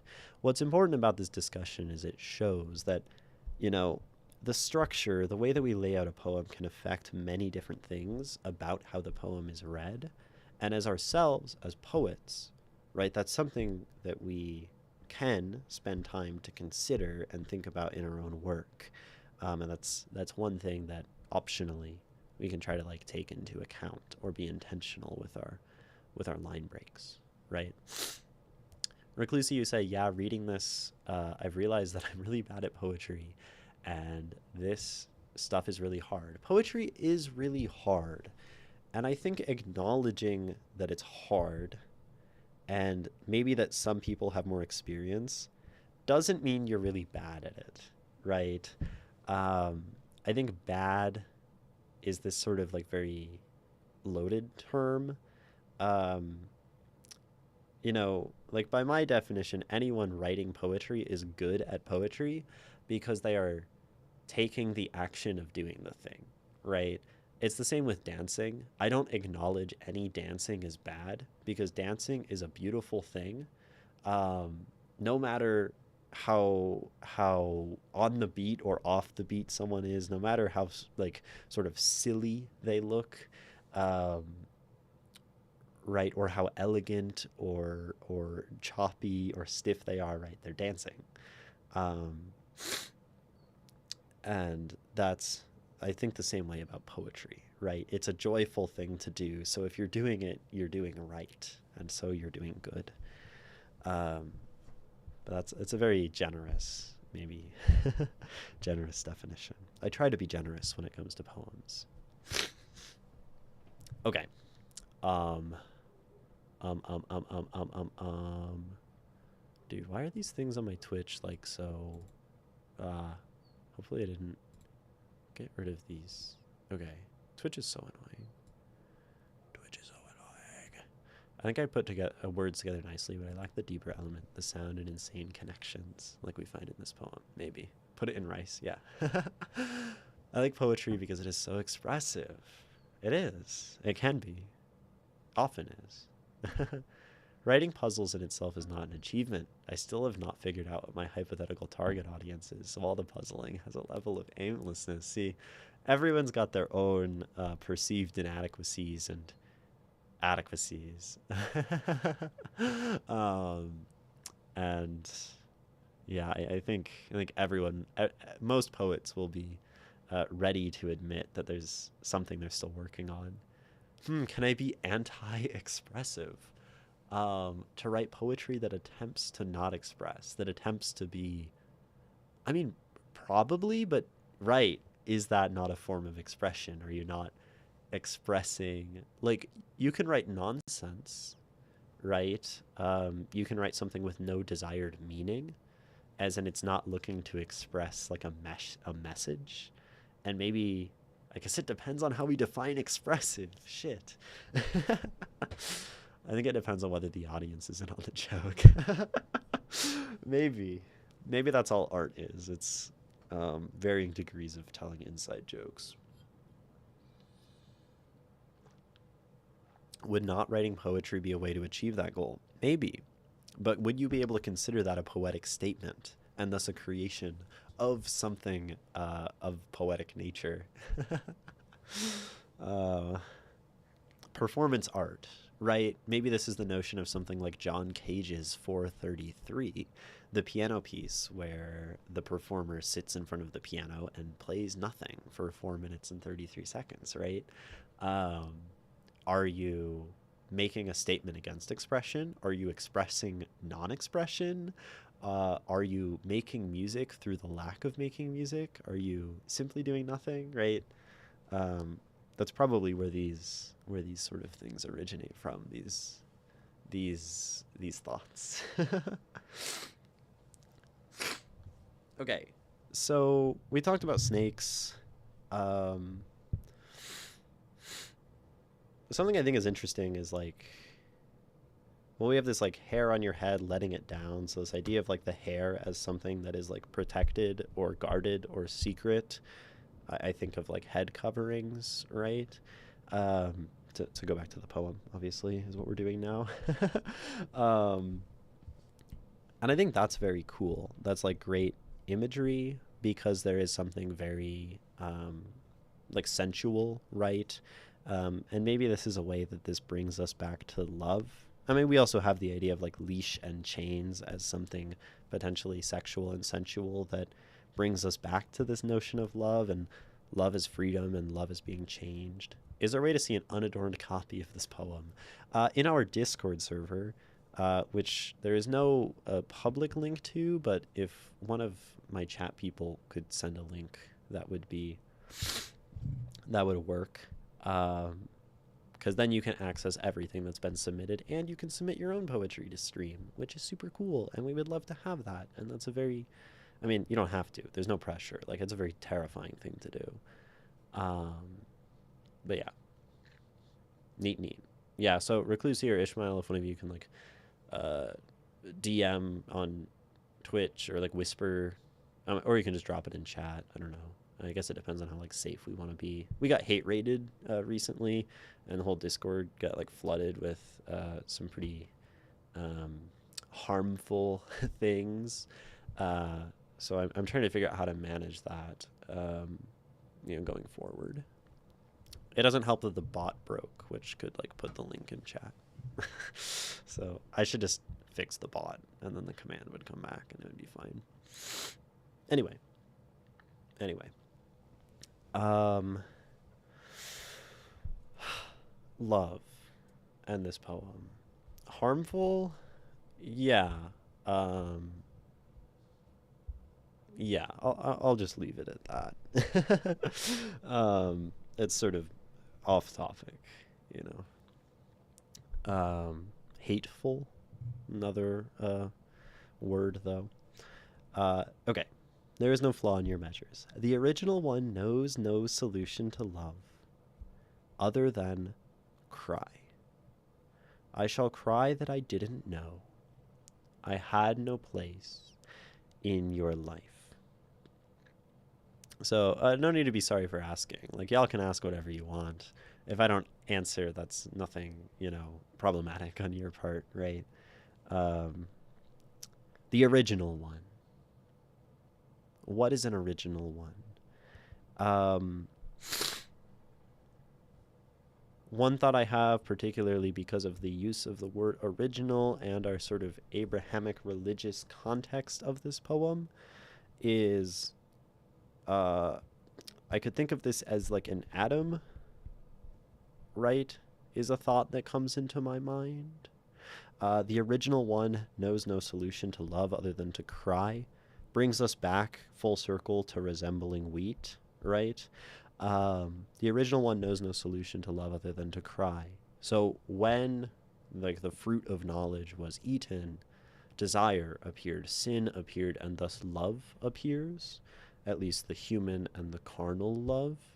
Um, and perhaps, and right, that involved shame and the covering of the body.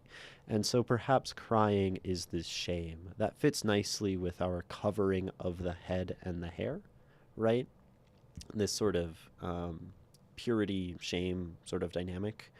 Not that the covering of one's hair is like an inherently shameful action.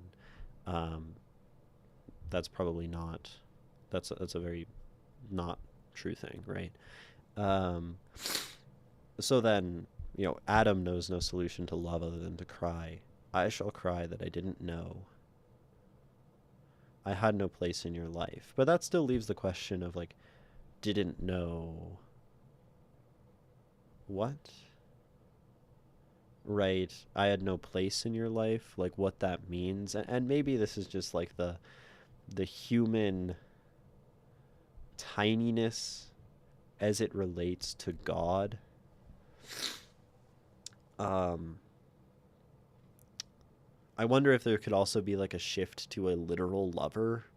I don't know if it's necessarily supported.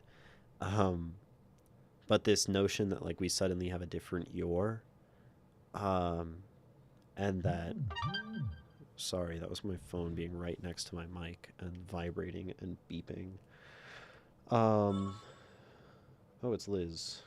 um oh yeah, I totally like didn't respond to their text. Oh right, I was sick. That's fair. Oh, okay, interesting.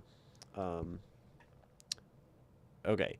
Here, cry in the first instance must not be literal cry, while the second cry feels like the human cry. Hear my plight, first cry. Okay, so like a crying out. That makes sense. Not to literally um, sob or to shed tears, but more of a barbaric yop.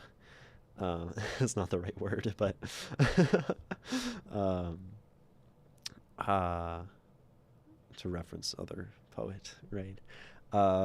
I shall cry that I didn't know. I had no place in your life. And like this, I don't know, this is particularly interesting because like I had no place in your life. Like maybe this comes back to the notion of reaching your blood-rich tongue, right? Sort of not being able to be like God, or to be like directly involved and connected with God. Um, but like to say I had no place in your life feels strange here, directed at a deity that one worships. Um, because like there is this like reciprocation that happens in faith.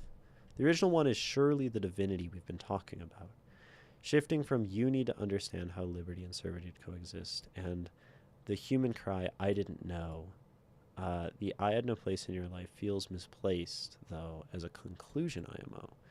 The original one is surely the same divinity. Okay, so if we have the original one as the same divinity, knows no solution to love other than cry, then now we're taking this thing that we've referred to as you and referring to it in like this third person way. So then this second person you, maybe that's why this feels like this is becoming someone else. Um, right, the original one, the one of the like sense the never coming before. I think that makes sense as like the divinity. I agree with that. It could also be the original, right, man, but maybe you wouldn't say one. I don't know. Um, knows no solution to love other than to cry. And I don't know if this is referencing a specific thing within Islam. Like there are many cries. Um,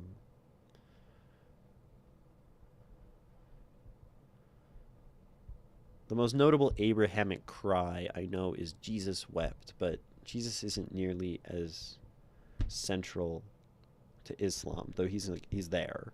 He's around. I shall cry that I didn't know. And I guess this didn't know calls us back to I don't know what to do with this human body, right? This I shall has the same verbiage as I shall wear a leash, which is interesting. It has this same, right? I shall wear as a leash. I shall cry that I didn't know. So it's this stanza really is like retracing the different parts of this poem, right? Um, but it's definitely like restating them in a very fresh and new way um, that is cool. It's like rearranging the puzzle, pulling the rug out from under us in a way. Feels out of place conclusion from that which preceded it, but it might be the point, the human deficiency. Draw a wrong conclusion despite it all. That's interesting. The presentation of man not getting to the right place. Um,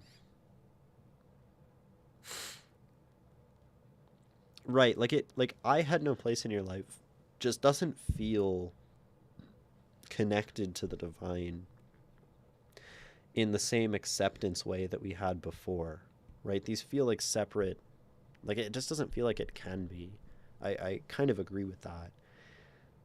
Which gives us a new you, and I think then you have to ask who the you is.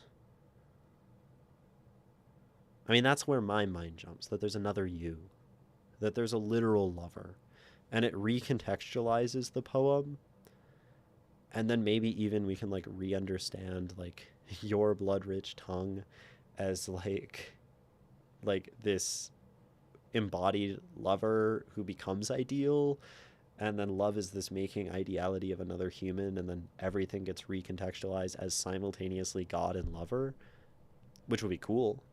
um right. um at least maybe everything after this point, after the opening stanza, that would be cool. It makes sense with the hair, wishing to be chained by one, wishing for the love of another person, wishing to see their body, you know, right, to reach their tongue, um, having another human teach you to use your body in the art of love, right? Let's learn how to use these bodies right, in the words of Isaac from Black Country New Road. The original one knows no solution to love other than cry. I shall cry that I didn't know. I had no place in your life, right? And then maybe there's this divine love that sort of is greater than this uh, carnal love, and so there is acceptance, and that's okay. But then one still feels shackled against freedom or something. I think that's where one must sort of insert personal interpretation, because these take the poem in like vastly different directions, and I think there's like a textual justification for many of these different readings. I think the introduction of another you requires us to go back to the start. Yeah, then the you at the end then might be the realization that the lover is actually human, not God. I'm confused now. Right. And then it creates a confusion between the mortal lover and the the deified ideal, because loving a person is sort of to make ideal of human, to put freedom in shackles or something. um, but it doesn't work, right? And maybe that's the thing. I don't know. Also, I had rather than I have feels like an important choice. I had no place in your life. Right. I mean, that could be that they are gone and there is no longer access to them, right? The lover was never a lover. Um, it feels, right, I had no place in your life. And there's like no chance now. It's final, right? I have no place in my life suggests that there could be a place in your life, but it's impossible.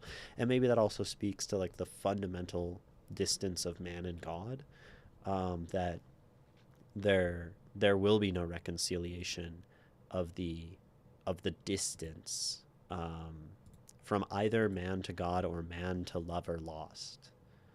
You know, the distance the distance of a lover lost is the distance of man to God. That's a quite a pretty line on its own. Um, I saw it as a realization, rather. Fuck me, I realized that I have no place in your life.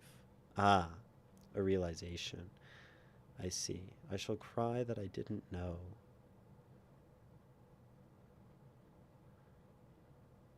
That I didn't know I had no place in your life. I see. There's a comma there. That I didn't know, comma, that I had no place in your life. Maybe that helps, right? But the had might solidify that. You never had a place in the first place, lol.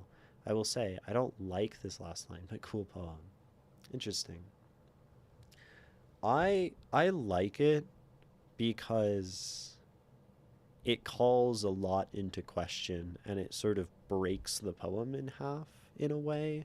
Like I think I feel like I know what's going on, I know what's going on, and then I remember that like this is about like love, and then there's this you, and then it creates questions, right?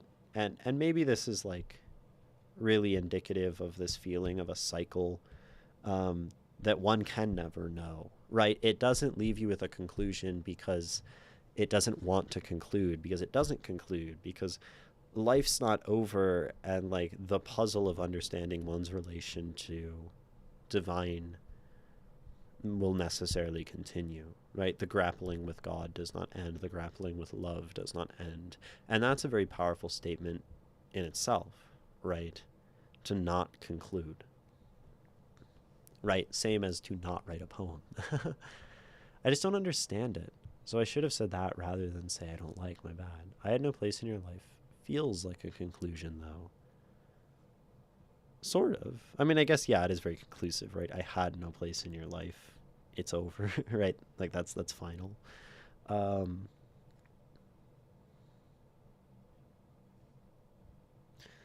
but it's like final with the lover, and maybe it's the truth with God, but it maybe reiterates the fact that this tension remains.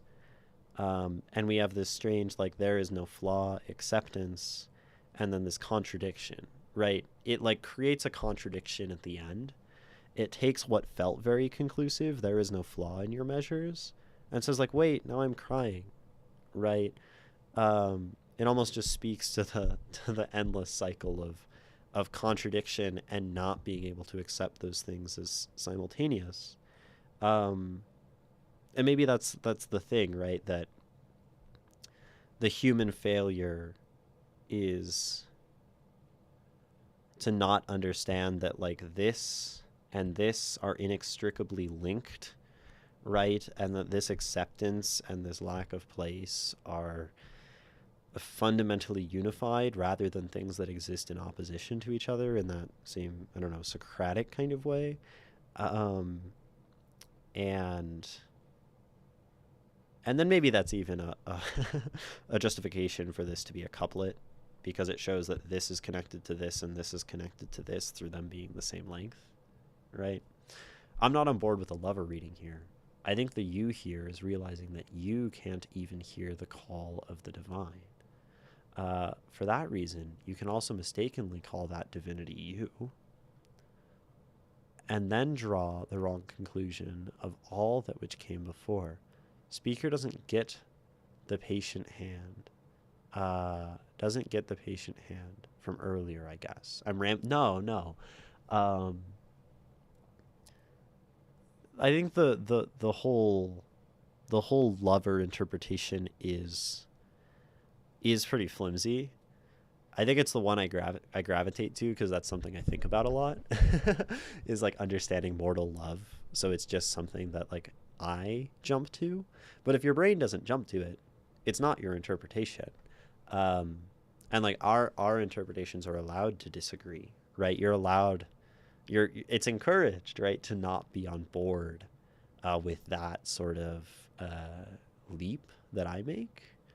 And I think the you here, the you, right, that I had no place in your life, is realizing that you can't even hear the call of the divine. So like you is sort of this like representation of distance, the external. For that reason, you can also mistakenly call that divinity you. Okay. And then draw the wrong conclusion of all that which came before. Speaker doesn't get the patient hand from earlier. When I wish one in your patient hand,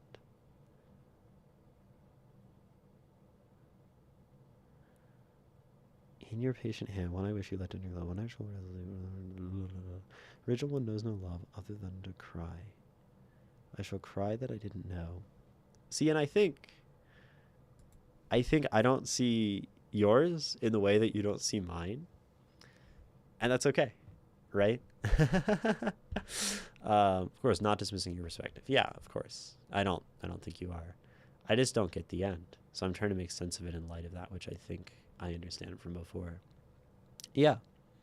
And that's the beauty, right, of analyzing, of me analyzing and you analyzing and having people here in chat, because we all have different personal experiences and we all experience differently from Ishmael, who wrote this poem. And both of our readings might be, I mean, your reading is plagued with my interpretation. They might be so far away from Ishmael's interpretation. That's okay, right? Because that's the reality of art, in a sense that, you know, we can never truly hear it. It is fundamentally distanced from us, like we've been casted to the fallen world.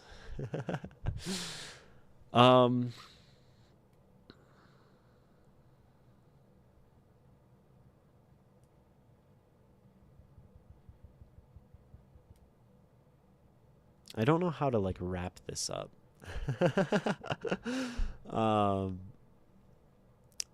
But there's an ad coming up, so I'm not going to try to hastily wrap it up. I'm going to run the ad and we're going to take a break. And then we'll come back and I think I'll give like my final thoughts and read it again. Right? And then we can kind of discuss those things. And maybe we can also think about like an overarching something, some conclusion. Oh, and we can ask questions, right? And we can maybe even title this poem, since that's something that was talked about. And if there were other questions, right? So that's what's going to happen. We're going to have the questions and wrap up and all of that. And that could be a bunch of time in of itself. We'll be back in 3 minutes, though. Yeah.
Hello.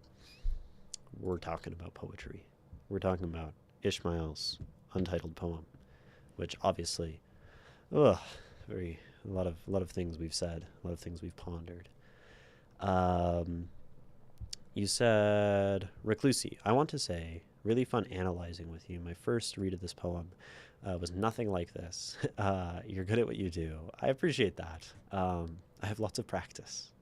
Um, oh, can I ask for one thing? Yeah, yeah. We'll read it a few more times. We'll wrap this up nicely.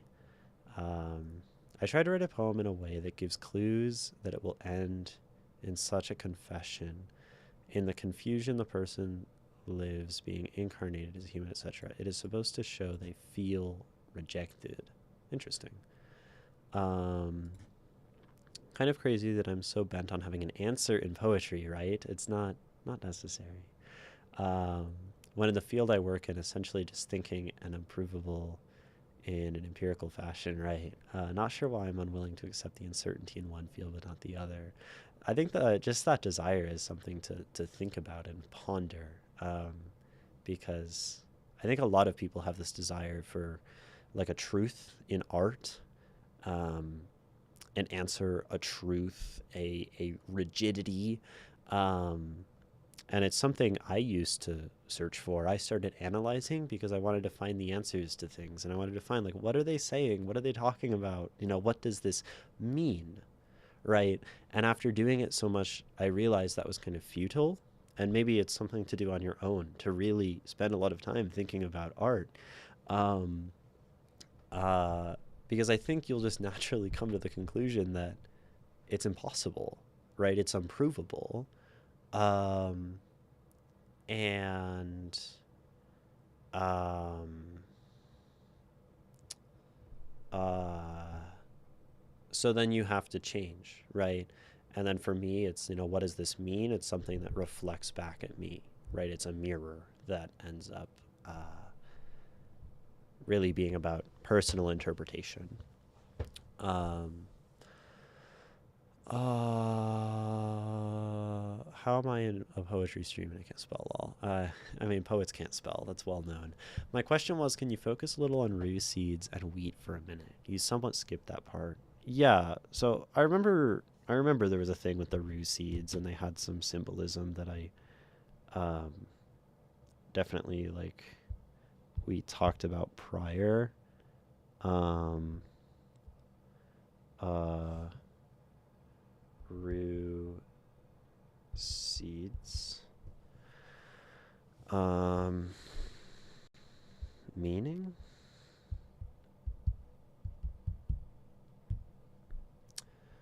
Meaning of regret. Sometimes been called herb of grace in literary works. In mythology, the basilisk, whose breath could cause plants to wilt and stones to crack, had no effect on rue. Symbolic meaning of regret. In the Bible, in Jewish culture in Lithuania and Ukraine and Germany, and Shakespeare, in English literature, nothing specifically in anything Middle Eastern beyond the Bible. Bitter. Rue. Oh, rue. Right. To regret. That makes sense, right? um, and I remember that wheat, right, is to do with the Garden of Eden in Islam. And that is like the forbidden fruit, right? So I've been wild rue seeds in your harvest. Oh, so something bitter, something regretful, something denied, something abandoned. I guess that would make sense if we're to take that meaning as what is being implied here, right? Something bitter and regretted, something that, right? So then if I am a thing, right, I've been cast down, I've been tossed out, I am, right, lower, and I still look to you as something um, higher, but you don't see me that way, right? I have no place in your life. I am like afterthought. I am, and I love you, but that is not fundamentally never reciprocated, so I cry, right? That I didn't know that I had no place in your life. That makes sense. I think that fits nicely within the rest of the poem. Uh, if there's more to it than that, then it's not something that immediately comes to me, I suppose. um, in matters of poetry, there are no precise conclusions, just as there are no beginnings. In matters of written verse poetry, there is neither one nor the other. They are the expectoration of poor people knowing that nothing can be written, that nothing can be reproduced, that nothing can be lived, that nothing that nothing can be lived, and yet they write something. Armando Uribe. Thank you. Gotta have our necessary Ray quote, right? um, Ray and his impeccable ability to appeal to poetic authority, um, but in a compelling way. Not inherently a problem. Their authority for a reason, or respected, right? Okay. So, I'm going to read the poem again. I feel like I came back and just started talking about it. I should read the whole thing. Since the never coming before, you have been the one I worship, and I've been wild ruse seeds in your harvest altar. I've been casted to the fallen world, resembling wheat in obedience toward you. Almost like wheat, like it grows straight up, right? I mean, lots of plants do, but like reaching upwards is kind of interesting, right? Kind of hand-like these wheat things at the end of a thing, a stalk, right? Could be. I was wishing to find life by reaching your blood-rich tongue through food. Food, wheat. That's a connection I maybe didn't see before. Which makes, right. I was wishing to find life, right? Find connection through something, maybe if we connect that to the wheat, that is like entirely separate from, like something that is necessarily disconnected. Impossible. I don't know what to do with this human body. Teach me how to use it in the art of love, right? I've been using it wrong, I guess. The serpents of liberty and servitude are the hair and the wind and the chain. One I wish to see on your head, one in your patient hand. One I wish you let down your clothes, one I shall wear as a leash. They may be as tight as you want. There is no flaw in your measures. The original one knows no solution to love other than cry. I shall cry that I didn't know. I had no place in your life. See, I see original one as this Adam figure. And then, like, if original one is Adam figure, then you is God, right? If original one is God, and I don't know what original one means. If original one is God, then you is a lover, and it recontextualizes the whole poem, which I really love. I love the idea of the whole poem, like, having this constant back and forth questioning of whether it's about a literal lover or a god. I think that's cool. But that depends on original one, I guess. Which I do think is more reasonably read as Adam. In which case there would not be a literal lover. So there is that. Anyway, this poem's cool. I think where my misguided perspective stems from is that when I write, I really put so much time into telling a story, right? And other people probably do too. That I want others to get it. But I've gone back to old poems of mine and have no fucking clue what I'm on about. But this ties back into the lack of experience aspect. But that's awesome. I guess I can grow if I understand this. Would allow me to write more freely, in a way, perhaps. Yeah, and I think it's, if the way you write is to communicate something super specific, I think that's okay, right? That's a really good impulse in art. I think it gets us to, like, have focused, potent work. But I also think, like, when you write those poems, you have to think, like, can I really expect someone to understand my inner world? Right? Like, there's a futility in the creation of art hoping that someone gets it, because the chance of someone getting it is, like, so low. Like, no one spends time reading and interpreting poetry. That's such a rare thing to do. So there is that aspect of it as well to think about as an artist, how much responsibility do I place on my imagined reader to understand this, right? Anyway, Ishmael, you suggest that I give a title to this poem, which I do think always, like, feels wrong because it's not my work. Like, I don't really think I can, right? Because it's slapping and like an interpretive summary over, like, again, like something that is yours, right? Something that you've created that I have an approximation of through my own lens. So it's like, I guess the question is asking, how would I title the experience of reading this poem, which is kind of interesting, right? um, how to title this poem. I think it involves, for me, something of this back and forth, this high and low. um, like I actually like what I said earlier, this idea of like wheat reaching toward the sky, or like a stalk of wheat would actually maybe be like a compelling title to me. This feeling of reaching. um, we talked about this verticality, and the wheat is just so perfectly, and then like wheat usually exists among many others, so it's sort of this like I am unremarkable, right, kind of thing. One within many, and just one struggling immensely, as all are, against the natural human inclination toward like the ideal, and the grappling with the material and the suffering that we experience. Yeah, a stalk of wheat is what I would title this poem. um, because I like that imagery.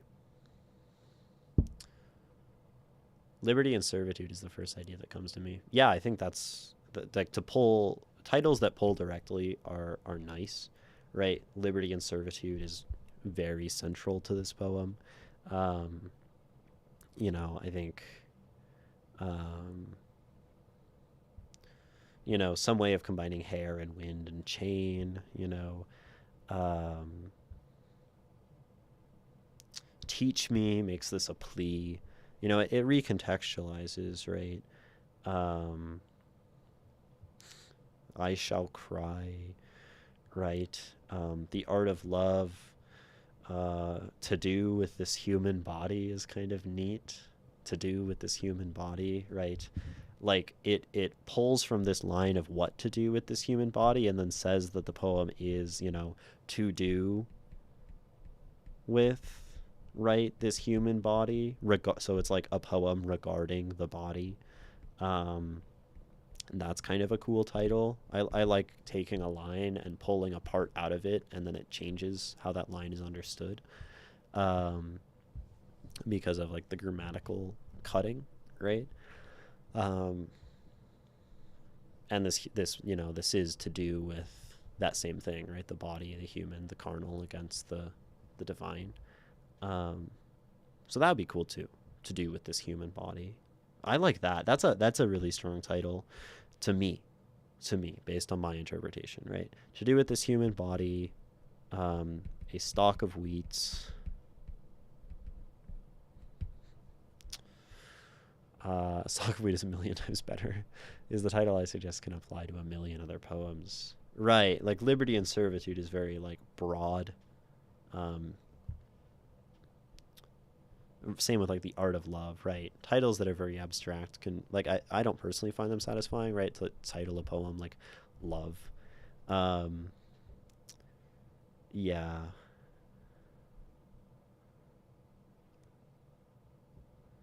Something to call attention to rue, the bitterness and regret. You could do like a using the other definition of rue, right? Because rue,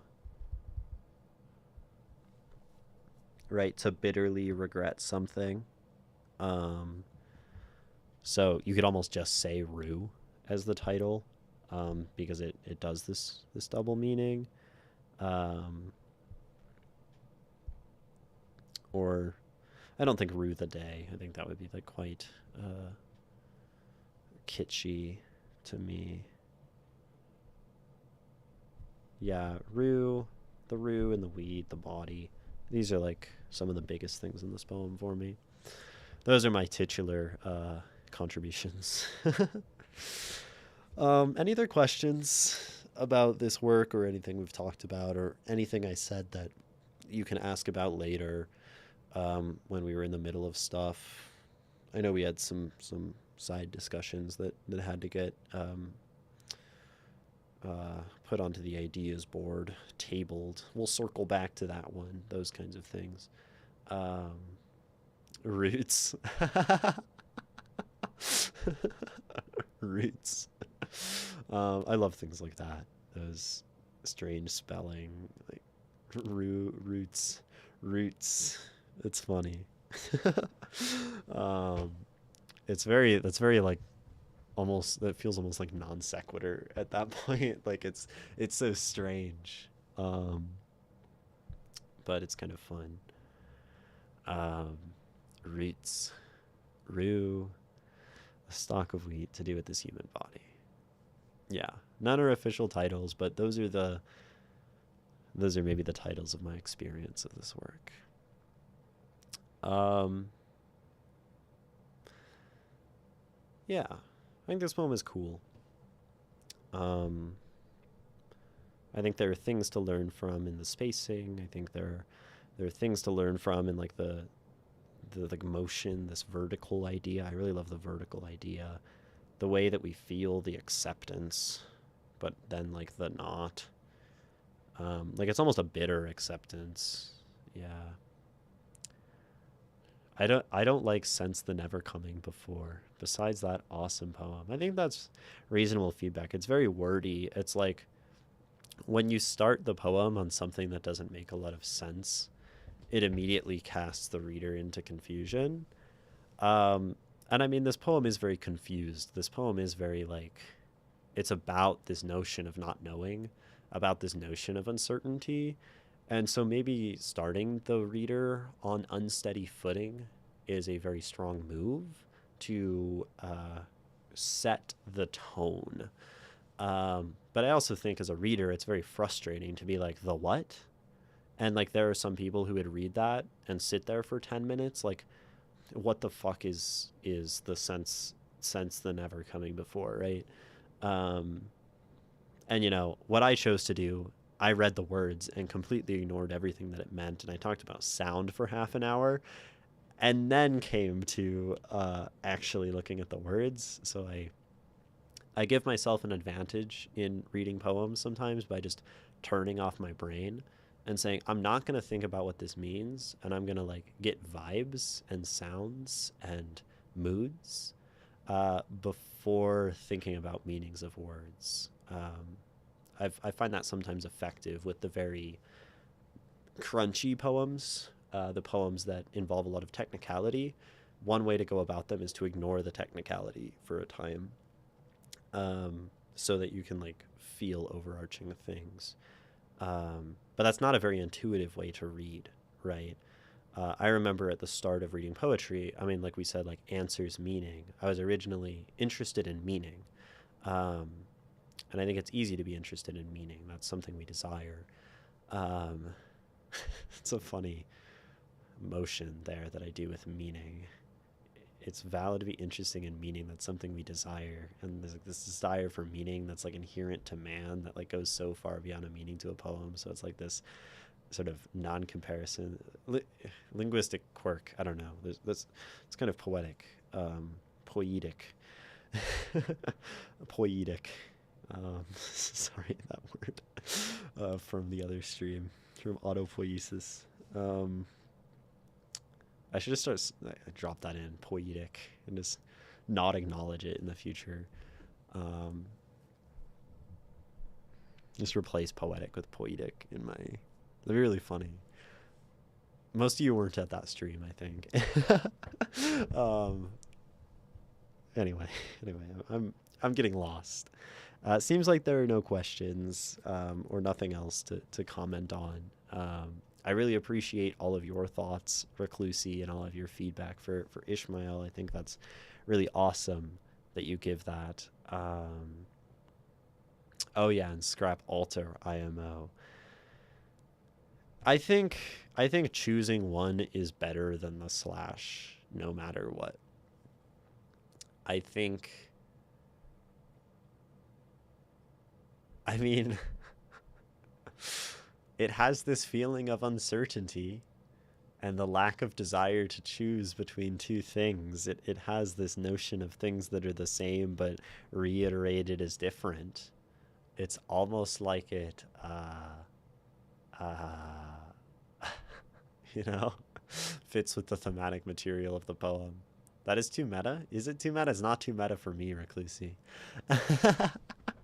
But I love meta analysis and these sort of like reflections back onto the overarching and like all like I don't know the theme in the minute and the minute as the theme. Um, it's too meta. Like it's very arguably too meta. You're kind of right, but um, I'm analytically just cooked. I've fried my brain by reading poems so much that I like anything fucking goes, you know? Awesome fucking stream. Happy that I was considered helpful and not irritating. Yeah, I mean, you did spam it. No, you didn't spam. You sent like really like valid, interesting responses. And just because they're big doesn't mean they're spammy. You know, like, I love those blocks of text in chat. I think this is a stream where like that's preferred. It's so unlike a normal Twitch chat that's like a bunch of little meaningless things racing through, right? I think it's more important than y'all have a chance to like communicate your ideas clearly. It means this stream is fated to never grow, because if it grew, it would like fall out of my hands. It would become incomprehensible. I would have to like change how I did things. Um, right? Like the more people necessarily like it's like a class size, right? Um, like the class gets too big and you can't manage the class as a teacher. It's kind of an interesting thing. It's something I fear for this stream.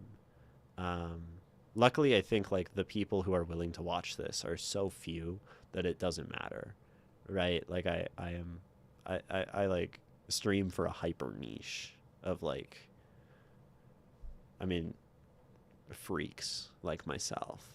I say that in the most loving way because y'all are awesome. um, in my dreams, we have the amalgamation of lines at the cost of shame. Yeah, yeah. I think that's good to have opinions. Um, I somehow I don't. I think it's great to have opinions, and I really suck at having them. I'm like anyway, here's the poem that I'm not gonna choose a title for. Since the never coming before, you have been the one I worship. I've been wild ruse seeds in your harvest altar. I've been casted to the fallen world. Okay, this I actually really like that. You have been the one I worship. Right? It's like this, like like you could almost italicize like to say to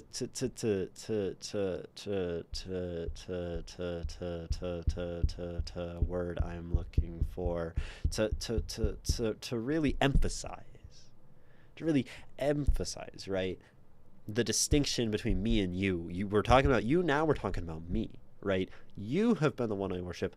I've been cast aside. I've been Rusies. I think that would be a great change. At least that's how I want to read it now that I understand the Rusies, right? Since the never coming before, you have been the one I worship. I've been wild rue seeds in your harvest altar. I've been casted to this fallen world resembling wheat in obedience toward you. I was wishing to find life by reaching your blood-rich tongue through food. I don't know what to do with this human body. Teach me how to use it in the art of love. The serpents of liberty and servitude are the hair in the wind and the chain. One I wish to see on your head, one in your patient hand. One I wish you let down your clothes. One I shall wear as a leash. They may be as tight as you want. There is no flaw in your measures. It can almost be read as sarcastic. The original one. The original one knows no solution to love other than cry. I shall cry that I didn't know. I had no place in your life. When I give it some inflection, ugh, ugh. Oh yeah, this poem can be read super sarcastically. Yeah, like I feel like the tone and the delivery, right? And it's hard to get that off of the page immediately, but like they may be as tight as you want. There is no flaw in your measures. Like fuck you, man. Like fuck you, God.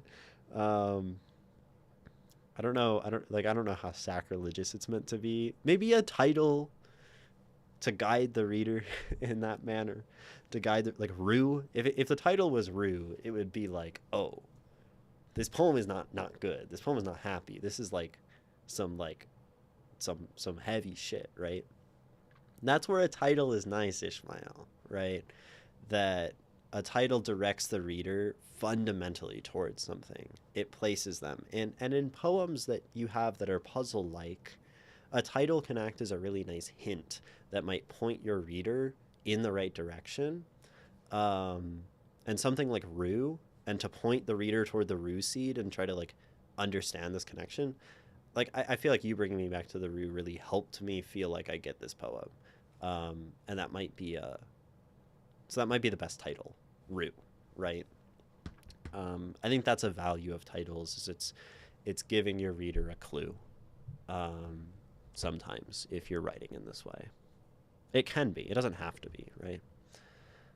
Oh yeah, this poem can be super sarcastic. I liked your reading here. Sprinkle of anger, confusion, passion. Good shit. Thank you. Yeah, I think that worked nicely. Reclusi. Reclusi. Yeah, lots of UEs. Rue Cluese, if I were to say all of them. Okay, that's that poem. That is what we spent 2 hours on that one, since an hour of the stream was just philosophical yammering and such. Which is, how it should be, right? To yammer philosophic, to I don't know, ramble on is very important. I started watching this show. All the episodes are for free on YouTube. It's this real like absurdist comedy that was on Adult Swim in like the 2000s. It's called Xavier Renegade Angel. Genuinely one of the greatest pieces of art. Like the funniest thing ever. Extraordinarily crass, extraordinarily like societally unacceptable, but incredibly funny. Anyway, he talks about rambling on. He's this wandering, unethical, philosophic creature. I can't even explain it. Absurdist comedy. Xavier Renegade Angel. High recommend. Not for everyone. Ahead of its time. Visionary. Yeah, that's how I would describe it. Rambling on. Yeah, Ray. It's a good one. It's horrifying. I found some William Blake in my shelf. Songs of Innocence and Songs of Experience. Got no clue how it got no clue how it got there. But cool that I have it. Yeah, the Songs of Innocence and Experience are nice. There are definitely some great. I mean, the tiger is in the Songs of Experience. I know that Nikki, who's a regular here, really likes the Poison Tree from Songs of Experience. I don't know any of the Songs of Innocence, but I flipped through it, and there's definitely some. I mean, it's Blake. Like, Blake is just. Ugh, Blake is so good. Very philosophic. You would probably. Like, Blake is. Truly like a genius. The Fly, I feel like I maybe have read that one. The Tiger. What's in Songs of Innocence? Oh, The Divine Image. I think there are two poems called The Divine Image. I know one of them. Um, oh, The Chimney Sweeper. I've read that one. Anyway, yeah. Um, there's one that is a direct opposition to Tiger, I think. I've not read the work, so I won't pretend I have, but I shall give it a go. Yeah, Blake is definitely something that, like, um, is worth analyzing. Blake, I think there is, like, always more to coax out. There's like always more depth in a Blake poem. So when you're like looking to analyze, he's a good one to grapple with, you know. Yeah. Um, direct opposition to the Tiger. That's interesting. That makes sense, right? That there would be these like counterparts. Um, I haven't read Blake deeply, but I really love his marriage of heaven and hell, particularly the Proverbs of Hell. I quote them often. I think I quote them almost every stream, but I didn't this stream, and I won't force it because then that would be forcing it. And that's funny. Forcing it implies that I have will, right? It is just as much me as it is not me to to quote or not quote um, based on the action I take, which is out of my control and causal. You know? Quoting is cool.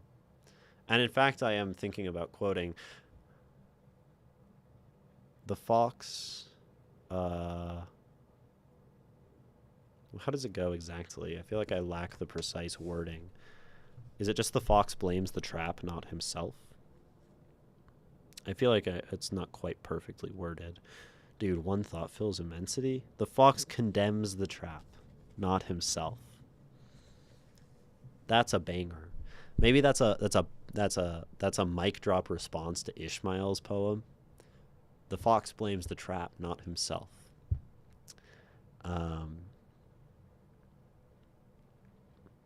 Kind of answers that poem. Answers the struggle of the condition of any suffering of condition, right? Well, you know, I will condemn the trap. I will condemn the fact that I exist and it's not my fault, right? My suffering is not at my hands. Great. If you have free will, you'll pronounce the T in often. Often. Often. Huh. Often. Well, it's often, often, often. I feel like I should start doing that. But the decision to do so would just be a collision of electrochemistry, you know? A response to prior conditions. Often. True. The goddamn Big Bang made me stay up way too late tonight. Exactly. The fox condemns the trap.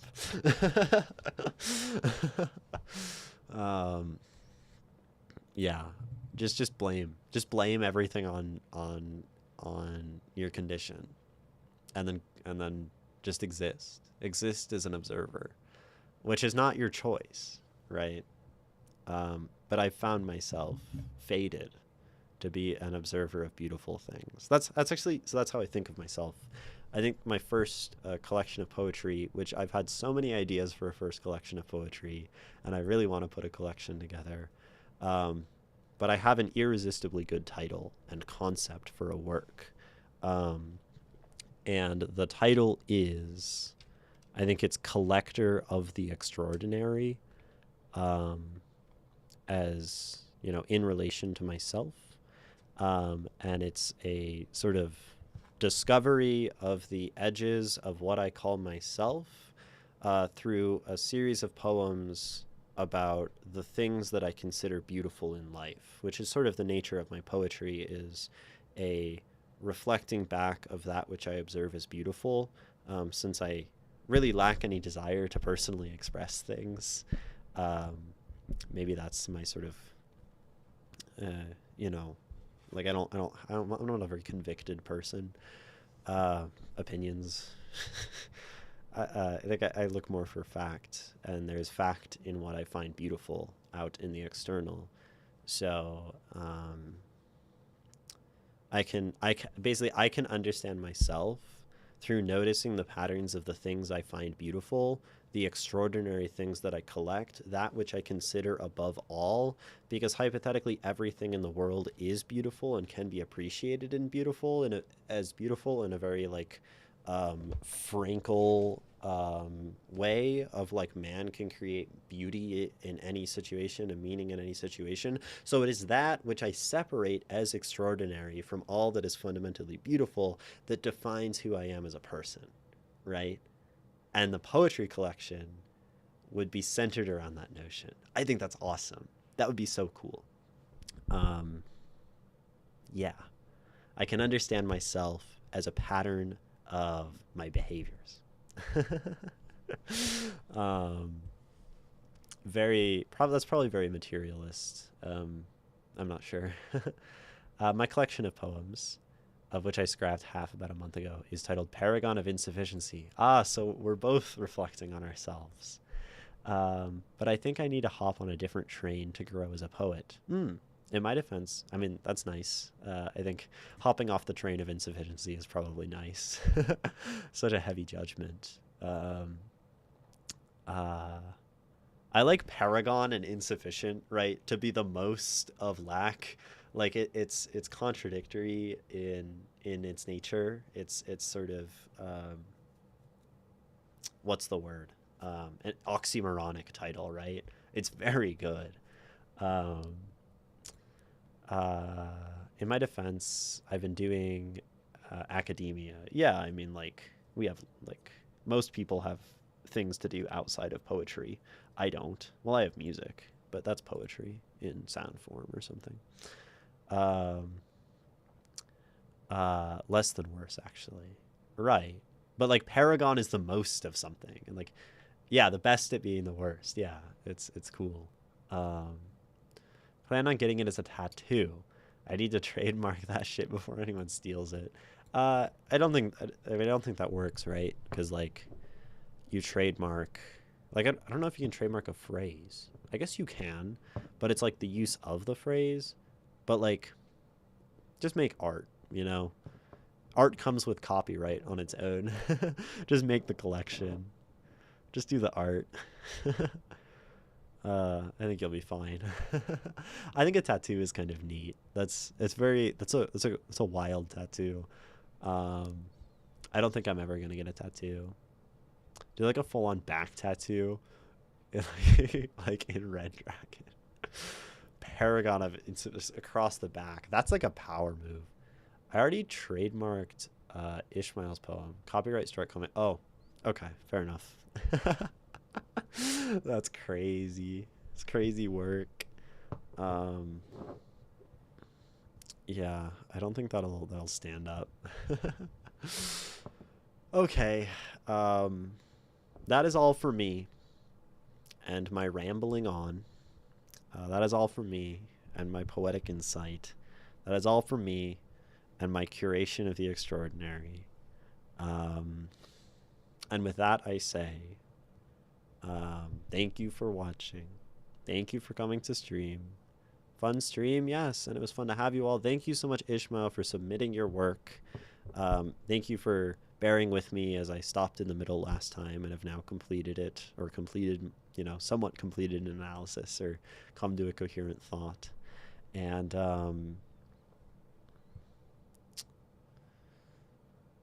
I guess until next time, until Monday, keep making art you love and keep finding beauty in the world. Yeah. Bye.